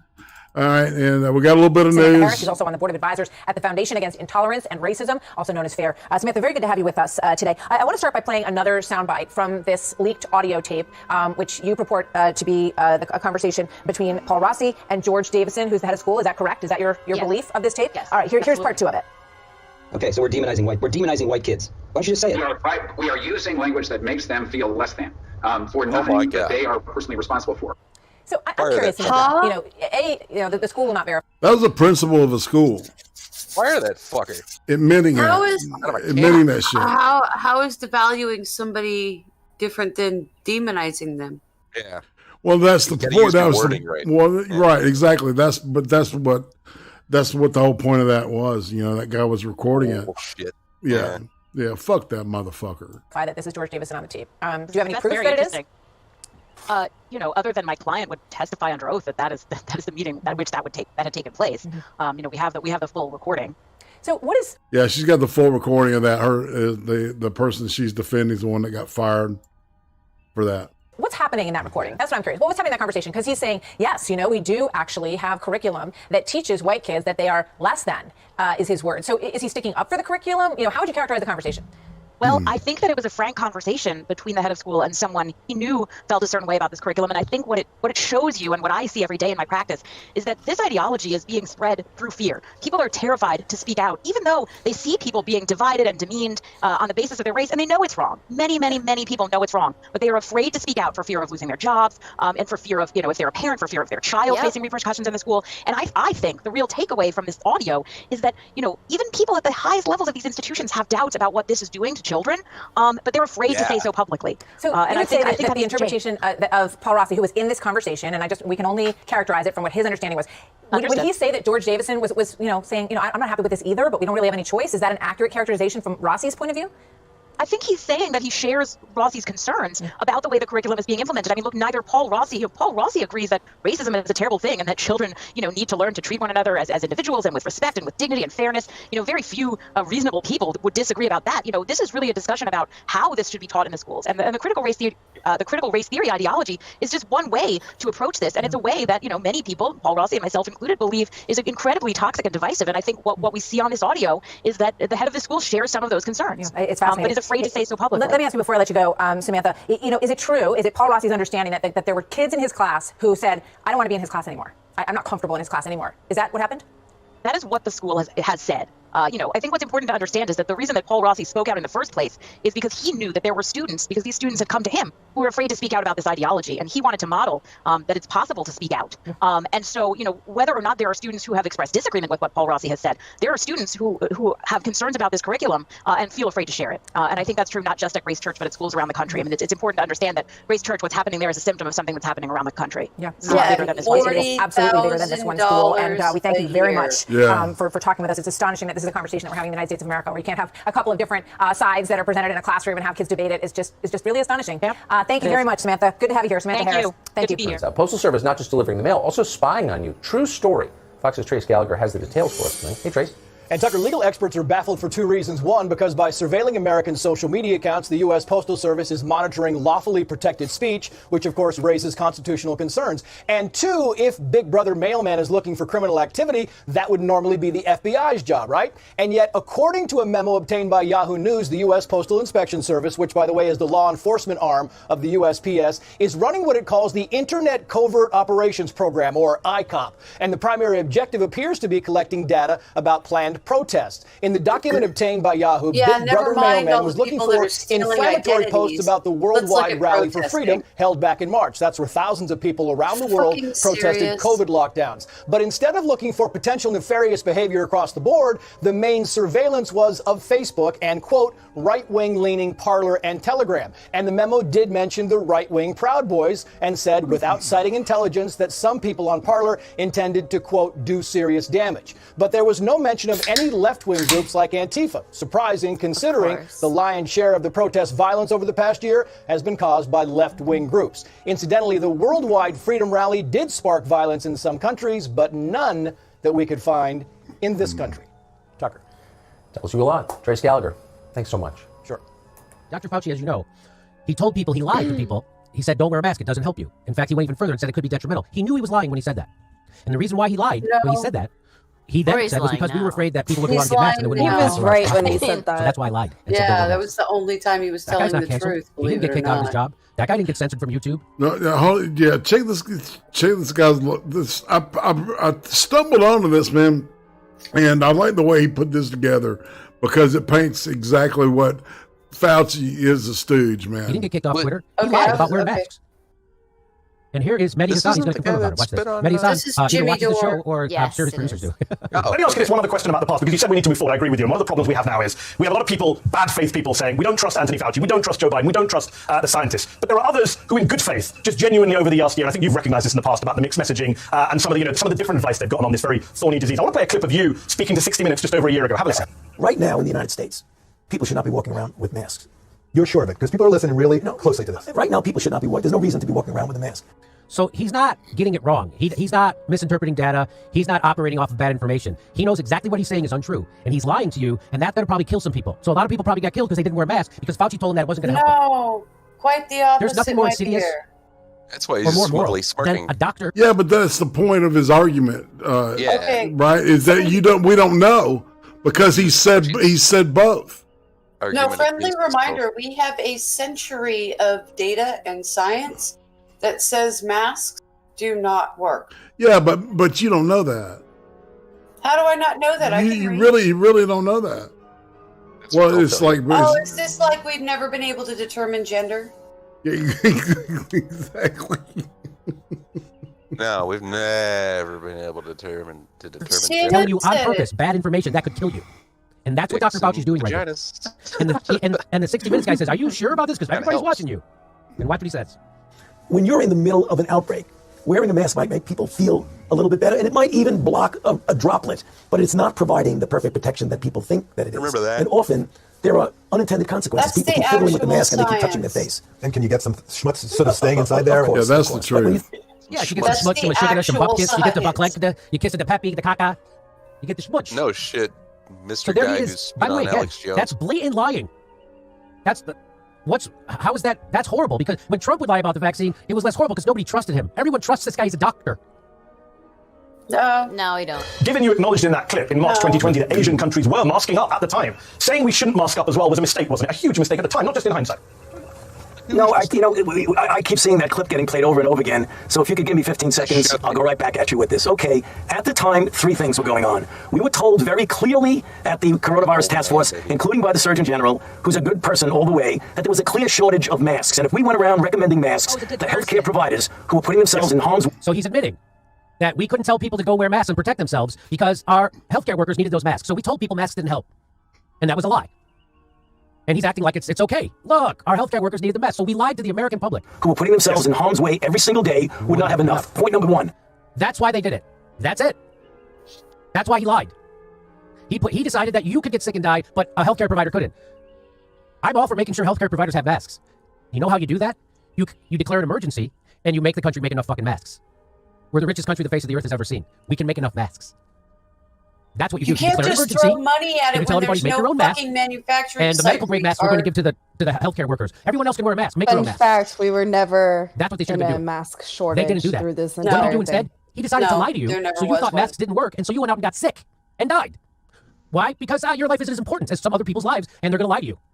No matter what the reason, a health official, on purpose, lying about a life or death issue, as a matter of policy, that guy should be in jail. Fauci was trying that not guy to be fired and use canceled. science He should in be the in jail because people died because of 1880s that. and 90s. Here's his other 2 stupid things he says. Point number 2, there was no evidence at the time that masks outside of the setting of the hospital worked. There were no data to show that. Number 3, we did not know that at least 50% of the infections were being... How could that possibly be?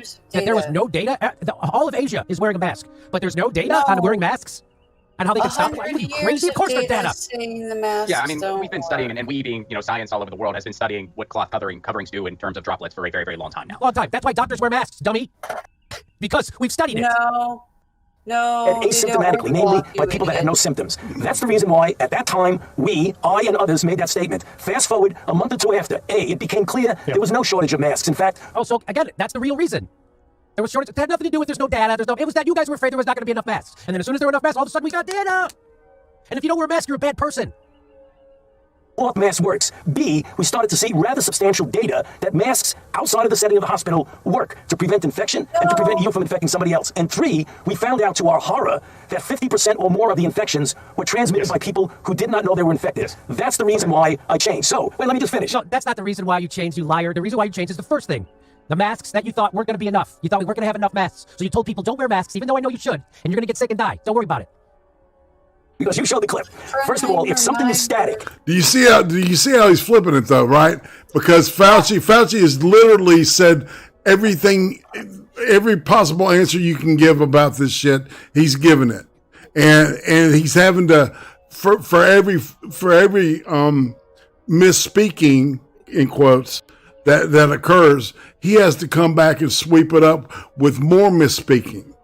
Right? Yeah, it's just older and older and older science. They keep going back farther and farther and farther. This is like a 3-year-old in a lie, you know? Well, if you say everything, you can't be nailed on what you did wrong is probably what he thinks. Gish-galloping? This is a little more than gish-galloping, my dear. He's just a dipshit, and he thinks he has more power than he actually does. He goes on TV, and people start thinking he actually has more power. No, he'll just say whatever they tell him to say because $500,000 a year is pretty Ching, fucking ching, ching. That's it. And you change your mind about it, you're flip-flopping. If something changes, the data change, and you change with the data and rely on the data, didn't change. you're not flip-flopping. Everyone knows masks work. Masks have always worked. You're a liar. The only data that changes, you guys figured out there was enough masks to go around, so you then told people to wear masks. Literally the opposite. Thanks for watching our show and asking that question. I'm sorry to ask a follow-up looking question. at evidence that changed. By the way, Mediasan, who has me blocked over Syria because he was wrong about Syria and cyber. This guy, Mediasan, takes a shot at Seymour Hirsch. This fucking guy, this piece of it. Yeah, no, and then I got his fault for it. He blocks me now the on Twitter because I opposite told the of truth what about he's Syria you didn't want to hear. He's very pro-war, Mediasan. I wish I had more time to dig into this, he said. Oh, I wish you did too, Medi. Just too bad you don't have time on your own fucking show to ask a question you want to ask. I wish I had more time to dig into this. He's right. Lack of medical-grade masks for frontline workers and lack of hard evidence. But why rule out any masks, even cloth so forcefully? Why ignore Asian countries' use of the precautionary principle and experience with SARS? Because it didn't help. So so you're telling me, Medi, there's no hard medical evidence that masks help with SARS? That can't possibly be true. So, and here he goes. Here he is. Okay. So you shouldn't discount that. Now, He's getting saying back it to your first wrong. question, which was, what about a month or so, or 2 or 3 ago? So, by the way, all that other stuff up, he just made up. Again, here's the real reason. Here, I'm going to play it to you. Here's the real reason. When people were saying, you don't really need to wear a mask. Well, the reason for that is that we were concerned, the public health community, and many people were saying this, were concerned that it was at a time when personal protective equipment, including the N95 masks and the surgical masks, were in very short supply. And we wanted to make sure that the people, namely the healthcare workers, who were brave enough to put themselves in harm's way to take care of people who were infected with the coronavirus and the danger of them getting infected, we did not want them to be without the equipment that they needed. So there was not enthusiasm about going out and everybody buying a mask or getting a mask. We were afraid that would deter away from the people who really needed it. Now we have masks. We know. So where's point 2? Where's point 3? Where's point that? None of that is there. All that stuff he just said to Medi was made up after people realized this was a bullshit reason. So then he had to make up all that other stuff. This is the real reason. All those other things may exist. They found out about asymptomatic carriers or whatever. That might have actually happened. That had nothing to do with his decision. This is the real reason. Why wouldn't he tell that? Why wouldn't he say all that other shit when he was asked? He was asked. He said this, and he got unbelievable pushback from me on this. I guess hopefully other people. And now he came up with another bullshit lie. That you don't need an N95 if you're a person, ordinary person in the street. We also know that simple cloth coverings that many people have can work as well as a mask in many cases. So right now, unequivocally, the recommendation is when you're out there, particularly if you're in a situation where there's active infection, keep the distance physically and wear a mask. So although there appear to be some contradictions, you're saying this then, and why are you saying this now? Wear your mask. Actually, the circumstances did not change. Did not change. Circumstances did not change. It's all bullshit. You guys just figured out you had enough masks for the hospital workers. That's what happened. Shut up, Jimmy. Here's another thing he lied about. Again, didn't get it wrong. Didn't make a mistake. He intentionally misled you for months about how much. Yeah. Look, Doris got the science and shit wrong, but his point is right. He's got his. And that's why I put this in here. Okay. I see where he's right at, but it's like, dude. But no, it's the flip flopping, man. That's what he's pointing at. So how can you know whether masks work or don't work? Because this motherfucker said they worked one time and then he said they don't work earlier. You know, and it's like. Well, the only situation in which these masks work is in a clinical setting. Now, I don't know about you, but I don't live or shop in clinical settings. Me neither. Well, you're right. You know, and that's the point. All right, so now he's going to talk about herd immunity. How much herd immunity do we need? Scientists initially estimated that 60 to 70% of the population needed to acquire resistance to the coronavirus to banish it. Now, Dr. Anthony Fauci and others are quietly shifting that number upward. So when he first started talking about how many, we're going to need 60% of the people to have immunity for us to have herd immunity or resistance, in a telephone interview, Dr. Fauci acknowledged that he had slowly but deliberately been moving the goalposts. And here he is asked about that. Discussion like we're having now, Dana, to encourage people to get to that goal of 70 to 85% of the people vaccinated. 70 to 85%. He started out by saying 60. Now he's saying up to 85% need to be. Let's talk about some of the solutions in terms of coronavirus. You acknowledged to the New York Times that you've moved the goalposts in terms of what it would take to reach so-called herd immunity in the United States. Here's what you said. You said when polls said only about half of all Americans would take a vaccine, I was saying herd immunity would take 70 to 75%. Then when newer surveys said 60% or more would take it, I thought I can nudge this up a bit. So I went to 80, 85. And then you go on to say that it may be as high as 90%. So my question is, why weren't you straight with the American people about this to begin with? No, actually, Dana, I don't think it can be interpreted as being straight or not. We have to realize that we have to be humble and realize what we don't know. These are pure estimates, and the calculations that I made, 70, 75%, it's a range. The range is going to be somewhere between 70 and 85%. The reason I first started saying 70, 75, I brought it up to 85. That's not a big leap to go from 75 to 85. It was really based on calculations and pure extrapolations from measles. Measles is about 98% effective vaccine. The COVID-19 vaccine is about 94, 95%. When you get below 90% of the population vaccinated with measles, you start seeing a breakthrough against the herd immunity. People starting to get infected like we saw in the upper New York State and in New York City with the Orthodox Jewish group when we had measles outbreak. So I made a calculation. Hold on, that measles outbreak was Asian measles. That was not German or European measles. We don't inoculate against that form of measles in America. He's lying through his fucking teeth right now. Exactly.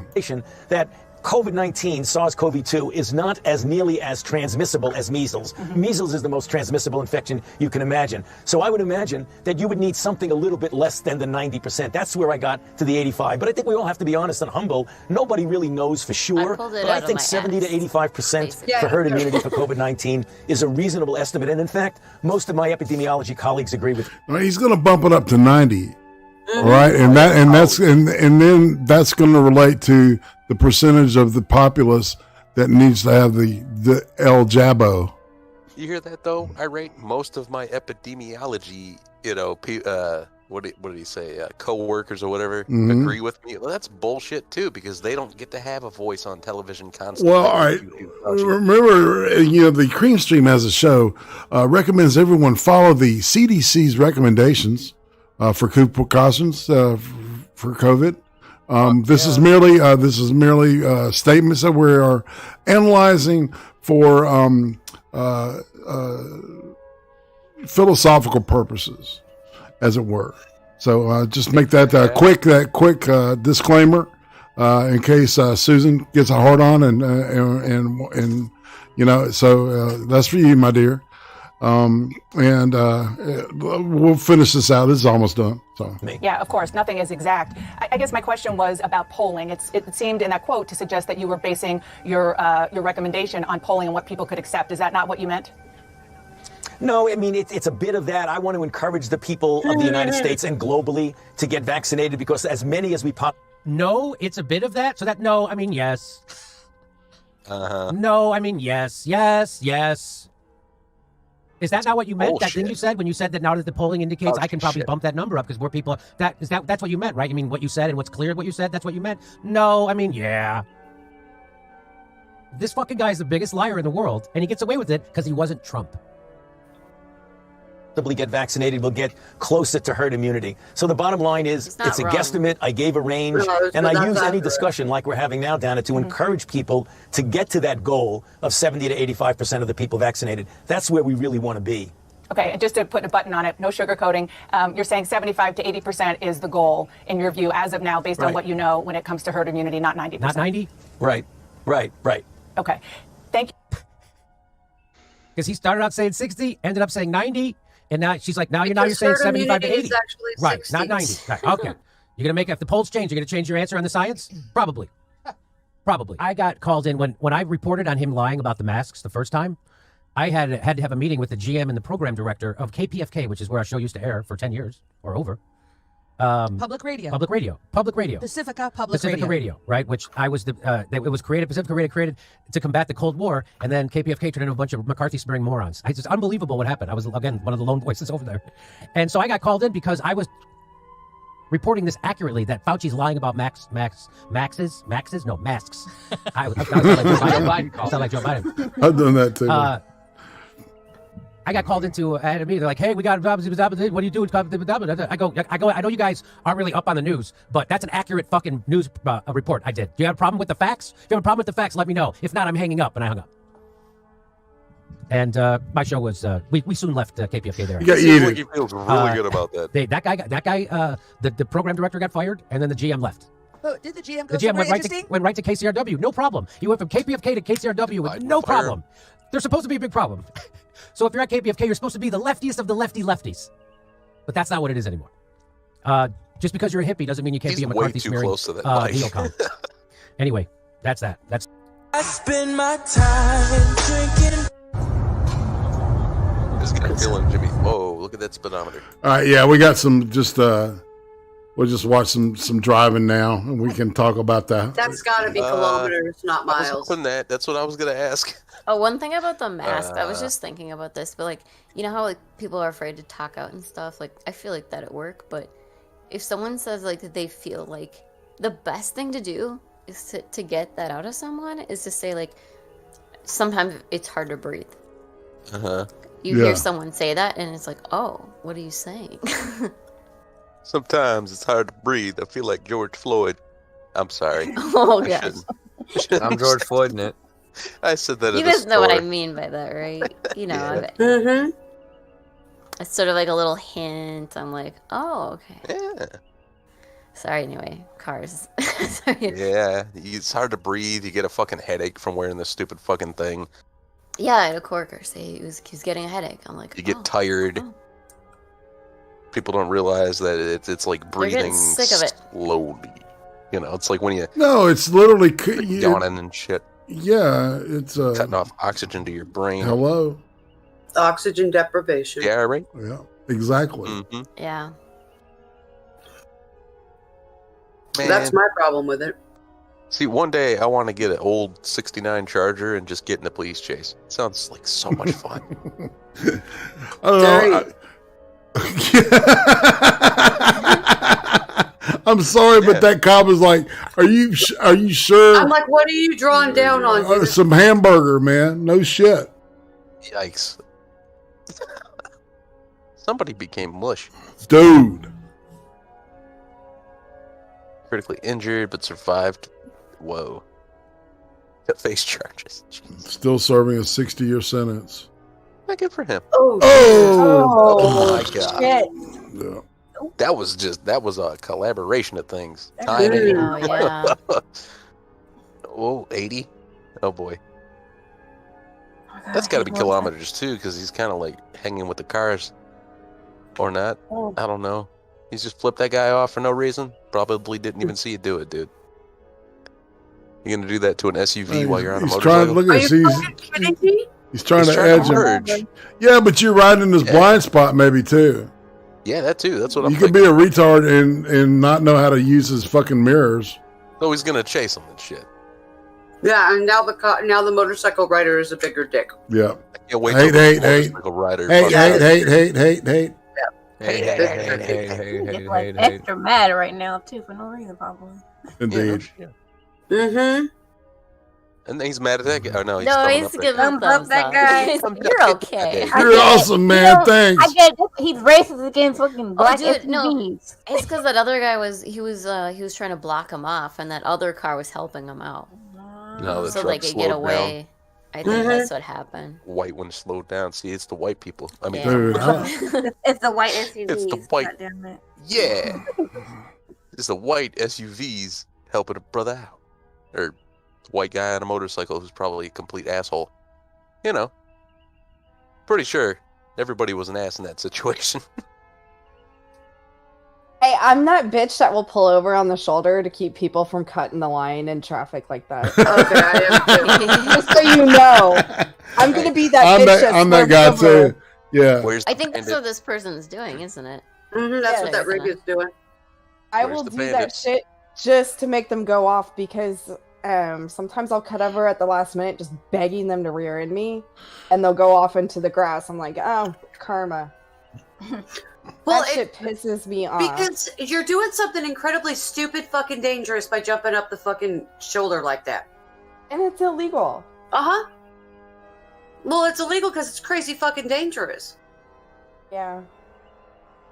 But yeah, Yeah, I'm that people Karen die. on the road that will try to police people. I don't care. Mostly because I find it funny, but you know. Yeah, it's fun to poke at the stupid too. Right on. I mean, I'm telling you guys, it's the bandit. He did it.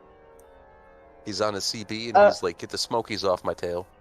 I would swear this is Washington. Yeah, Beard. I know what you're talking about. All them Texas bubblegum machines. I think I went on the shoulder once on my motorcycle. Oh. It was to get on a ramp. And she was doing a wheelie the whole time. I wasn't that bad. He was. It wasn't. Chigala is a hot rod, man. Son of a gun. Who'd have thunk it? And she was riding helmetless. And she was flipping off all the cards. No. Did you wear a leather jacket? I do have Leathers. Yeah. Those are actually a safety device thanks to Happy Days. Yeah. I know, it sounds weird, but yeah. No, they rate the leather for all my gear, if thickness. I got in an accident, it's all covered under the insurance as part of my, the whole deal. Cool ass little info blurb, though, you know. Yeah. Holy the Hans helped leather jackets become motorcycle equipment. Is that what I missed? I looked down for 2 seconds. I didn't know what video we were watching. I'm glad it replayed. Dashcam Diaries. They go quick. Sounds like a fun channel. Yeah, they do. Yeah. I got a buddy who watches a lot of police chases. I need to get that channel from him and see what he's got to offer. She's a hot rod, dumb beard. Oh. I believe it. Uh-oh. Finally, yeah. Oh, a white Where's some SUV. new shit? Oh, damn. Bam! 210 in Cali. This has got to be the 210 in Fucking Cali. asshole. Seems like it. Out there by Upland, dude. Bouncing They're just cars all making over their the way. fucking place. Some people are just assholes. Yeah. It's a Hummer. Making their way the only God, way we're they getting know close how. to the top of that hour. This Holy looks like the shit. South. Is that an Escalade? This fucking show's flown by. Escalator. Oh, wow. Drug dealer. That's what we used to say every time we saw an Escalade. Drug dealer. Probably get weed from that guy. Oh, shit. Oh, Why wow. did you do that? Good job on paying attention. Oh, Smack the they were, Cadillac. yeah, the other lane was going too, slower. Cadillac versus Cadillac. Or that might be an Explorer. I can't really tell. It looks that's like an a Explorer. Suburban. Is it Exploder? Yeah. I feel like this is somewhere in Central Texas. Ooh! Shit. Oh. Oh. Never My pass You on. bastard. Never pass on the He ride. didn't He didn't hit Man, they any got some of those serious balls. damage on that That's ride. crazy. You know that Very, that's probably very smart. lucky. I mean, Well, I'm he's- just saying, they got taillights out in the back there. Yeah, they Is that just a lost Beamer? a lot of blast. No, They took off looks that like a mailbox. Yeah, they destroyed that mailbox. At least he didn't have the have big coal. shit, you know? Maybe they were just looking for a handle.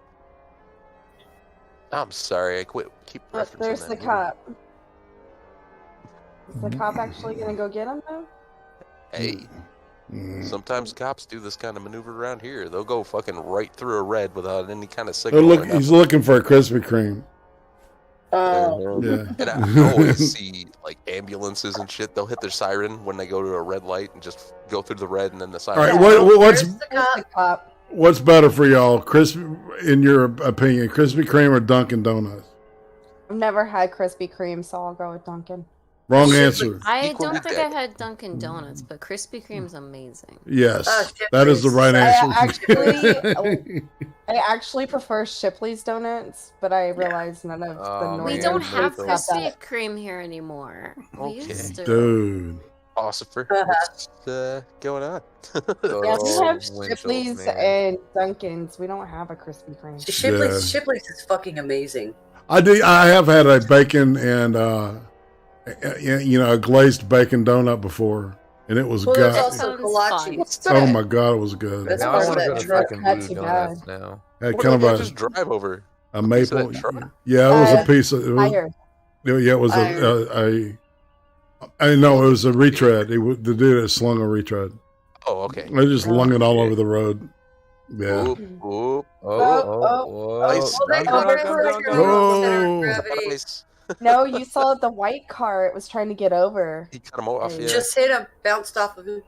And that white car kept on going like a dick. Yep. Hey, insurance, you know. I saw nothing.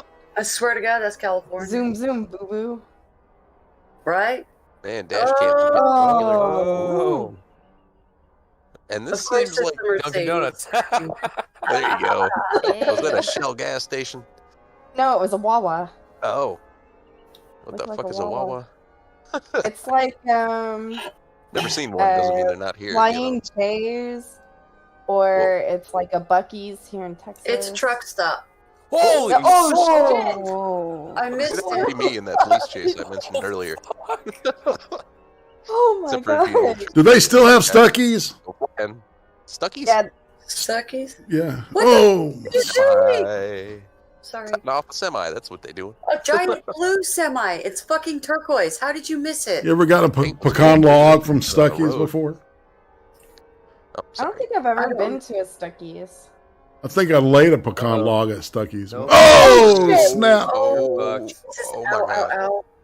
That was a very high Everything. roll. Wipe Oh out. shit, oh shit, oh shit. Oh god. Fuck, dude, your brakes go up. Why would you pull up so fast? Just slow your ass down. You can see other fucking cars in front of you. Slow your roll, Yeah, motherfucker. this is icy road Going here. too fast.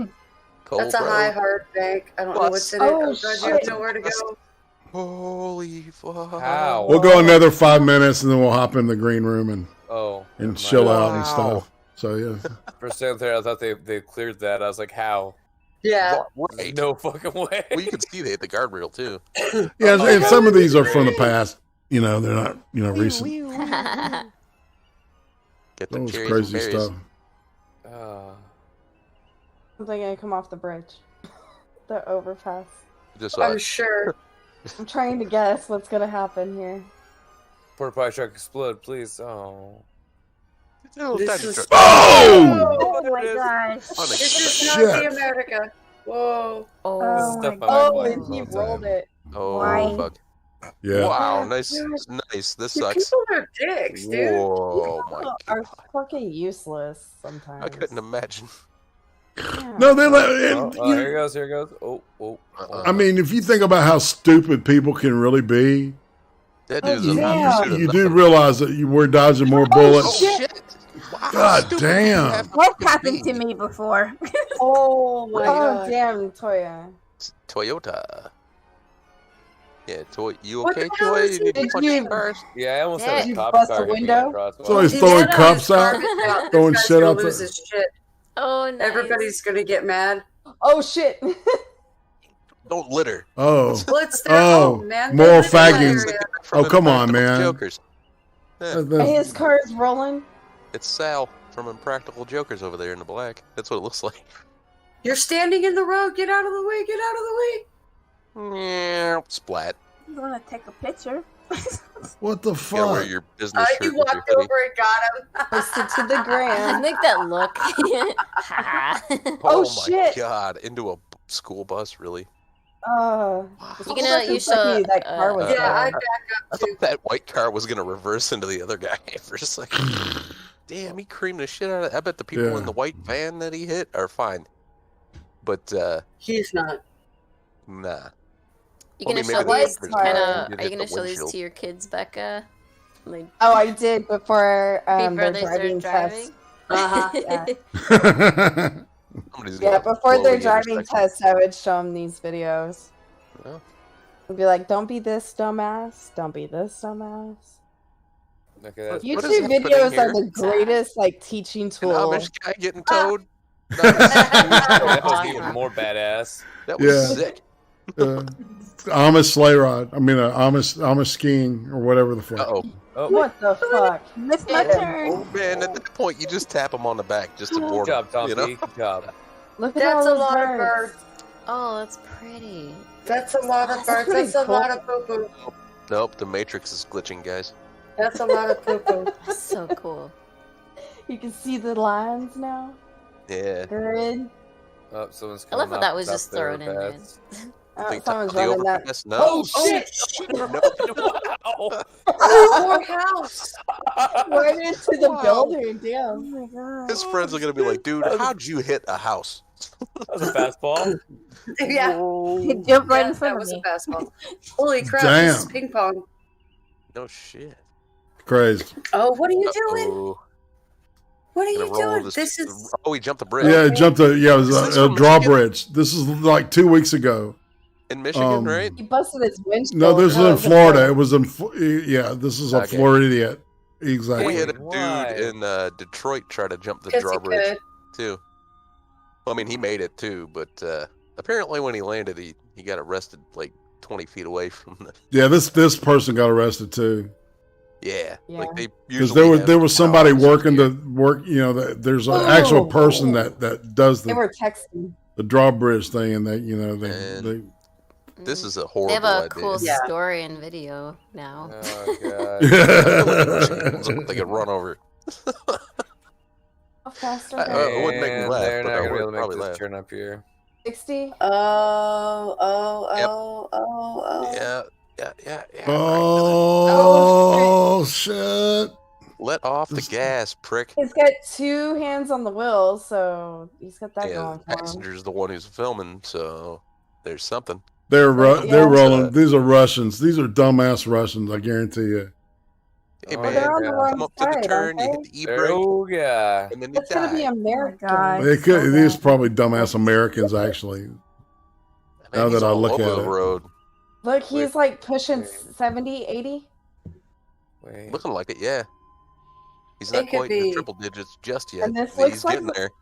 It looks like a Mazda. Oh, you need to He's slow driving. down though, dude. You've hit the area where you have to slow Could down be his because there's people. There's Video's Mazda. houses mean people, and people like will put.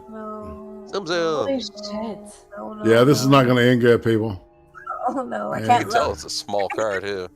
Yeah, Can't it Probably looks Miata. like- well, looking at the dash, it looks like a Mazda. It looks like my sister's Yeah. Mazda M3. That Yeah, it could same be dash. very easily.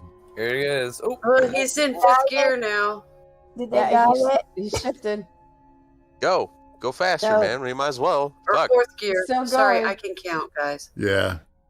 Kind of hope like something walks in We'll, front. But like we'll roll into the green room when this obvious ending happens. 90. He's gonna hit a pulse or a tree or something, isn't he? Dude. He's up to 90 miles an hour. You can see he's starting to have a hard time with the front end. It's wiggling. I bet. I wonder I'm betting if He's losing I control. No, took out not that yet. chip that It's makes no, your his- car stutter when it the computer chip kicks in for the speed Yeah. and tries to kill your engine. Wonder if he took that out. Oh my god. 'Cause he's up to 90. I mean, yeah, he probably fucked I with it. don't know. I got my car Oh, up to shit. 120 on 14. Oh god. Oh damn it! Oh. Wow. Oh, is he just He barely He missed just- that. trying to not slow down? I mean, is that the point here? Like if I was his passenger, I would be screaming. Right? Stop! No let me shit. out! What the fuck is wrong with you? Yeah. No, this ride wouldn't have lasted this long. No. So during my list of apologies, I'm sorry that I fucking hit you Slammed your this head day. off the This is like an epic roll in GTA, man. You know? Oh shit, dude. Yeah. That's Wow. my kind of run in GTA. He didn't die? Oh No. shit! I don't know. We don't know. Oh my god. Nah. That was bad. All right, I'm popping us into the green room. Man, All right. we'll quit that. I pooped my pants. Did you? Subaru JJ? JJ said Subaru. I got one of Well, those clickety clackety keyboards. Never mind. Yeah, clickety clackety. You got your mechanical. Yeah, with all my, I was like, all right, time to use my Christmas funds. Welcome to the noisy typing club. I know. Plus, when I bought my video card with my Trump bucks and everything I bought with my Trump bucks, I had like $40 in Best Buy credits. Yeah. I was like, fuck yeah. Are you gonna go ahead and get dinner going? That's right. I still have a little bit left over myself. Sorry, y'all. Distracted over here. Miss Susie was trying to get my attention. And yeah. And don't forget, you can get a Fauci doll if you want one. But I say resist Faucism because it is what it is. Faucism. Faucism. Faucism. I like That that. was actually that was in the toilet. If y'all look, BECCA will pop some epic burns in there, man. Good stuff. Yeah, Roasted had to leave early, and we want to tell Roasted that we hope he feels better.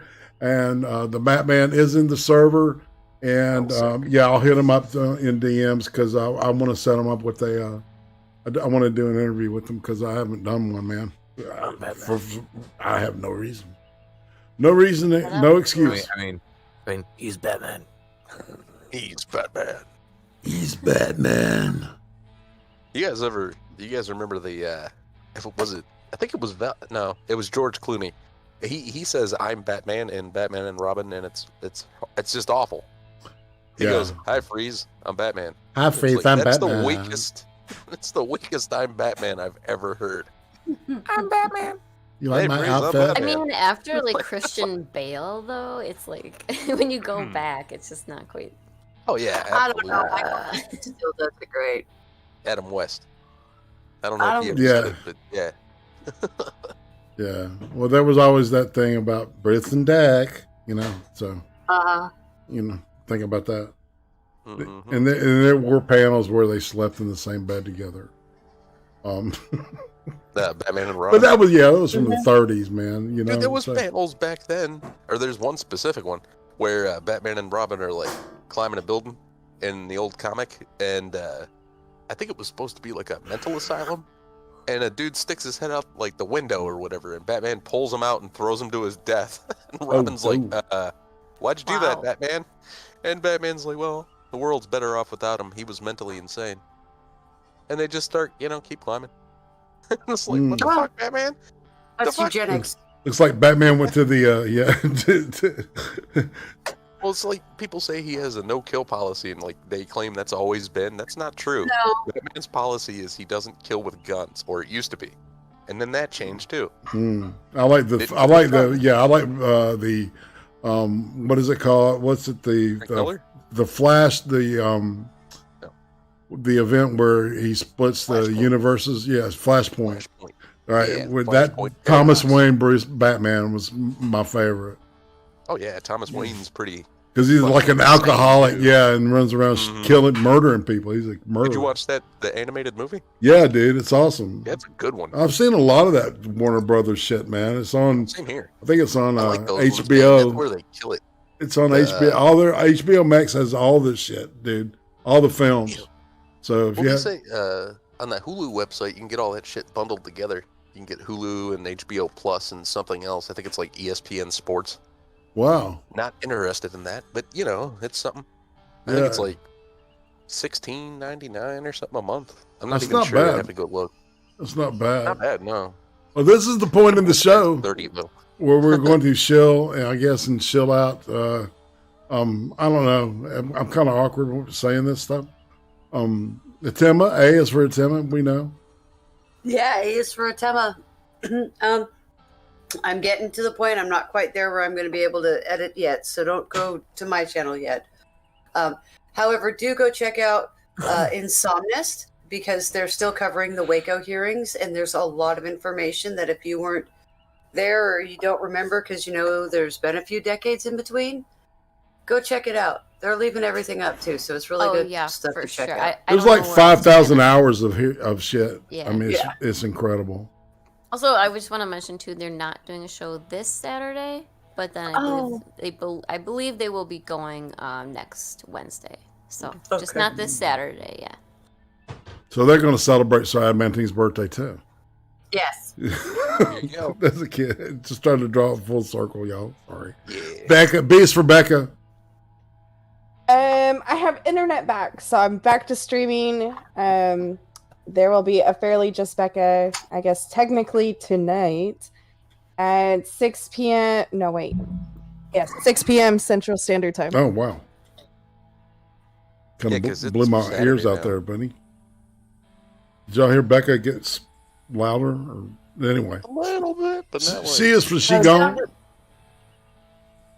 Hey, check me out on Bubonic's channel, Bubonic for You. We're gonna be doing more informative massacre porn next Thursday, and I believe we'll probably do 7 Central. Y'all were looking at some cringy shit last night. Yeah, we kind of mixed it up a little here and there. Yeah, it was cool. It was like, I love that stuff. So you know me, I just ate it up. Yeah. It's Stone Monkey.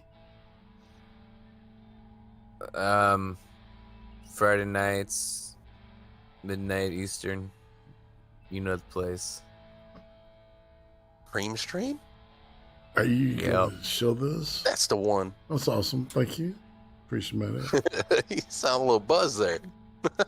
Hey, look at ST. Oh, yeah. All right. T is for Toya first. Ladies first. And it's alphabetical. I have playing Prey, so you'll check that out on my channel. Sweet. Or don't. I don't care. Or don't. I don't care. I dropped her link in the chat, guys. Check her out. That's right. And Trippypoop, what you got coming up? I do live streams and stuff, so like Sunday, I think Captain Corrosive's coming on. I just don't know what we're doing again. Like, I kind of fucked it up. I've been a little bit busy throughout the week, so it's either going to be like a chill stream with Cap, or maybe she'll have something. Most of the time, Cap's the one that has all the stuff, you know what I mean? When we do some kind of social media Sunday. Yeah. But there's that, and then I've been streaming a lot of GTA lately. Yes, indeed. Yeah. Dude, all right, so that black car with the hidden headlights on it, what was that thing? Well, they call it the Dukes. Okay. But it's kind of like a mixture between an old Charger and... It looks like a Javelin, right, and something else in a Cougar put together. It's like a bunch of different muscle cars, actually. Yeah. I think. Okay. I had an argument before on YouTube comments with people that were like, it's the 69 Charger. And I'm like, it's got a lot of Pontiac in it, too. Yeah, and some AMC in the front. Yeah, that front end is fucking, yeah, exactly, dude. So all those cars. Trippy, man. Trippy has got an eye, man. He can count rivets, man, with the best of them. As they say. All right, this is Irate Prostate. I'm going to show my shit real quick. Tomorrow night, XD. You're still a racist, so just get over it and join us at XD and find out why you're a racist. Oh, yay, racism. Everybody's a racist. Even Toya's a racist. I love racism. So if you're a racism, Toya, do you hate yourself? See? I hate my own white ass. That's funny. All right, and I don't know why I asked that. I'm so sorry. Sunday, I'm going to be talking with FTW Neil, like I said earlier. An awesome guy. This should be fun, man. The drawing for his face is ridiculously cool. But I know what he really looks like. He kind of resembles Stone Monkey a little bit. Just saying. Yeah. And Montag on Monday. Becca and I think we're going to watch this interview with this, and I might end up trying to get her for us to talk to live. And I think we can maybe nail her. But I saw this lady that lived in China, and she's older, so she went through all the Cultural Revolution, and before that the Great Leap Forward, which was basically the lobotomization of China, and China wonders why their man-made islands keep sinking. It's because you killed all the fucking engineers and made 3 generations illiterate. So there's that. Yep. You know what I'm saying? All right, fam. That's all I got to say. And so I'm out the door. How about y'all? You want to say goodbye? Yeah. Bye. I'm ready. Bye. Good night. Oh, man. Waka, waka, Bed, waka. waka waka.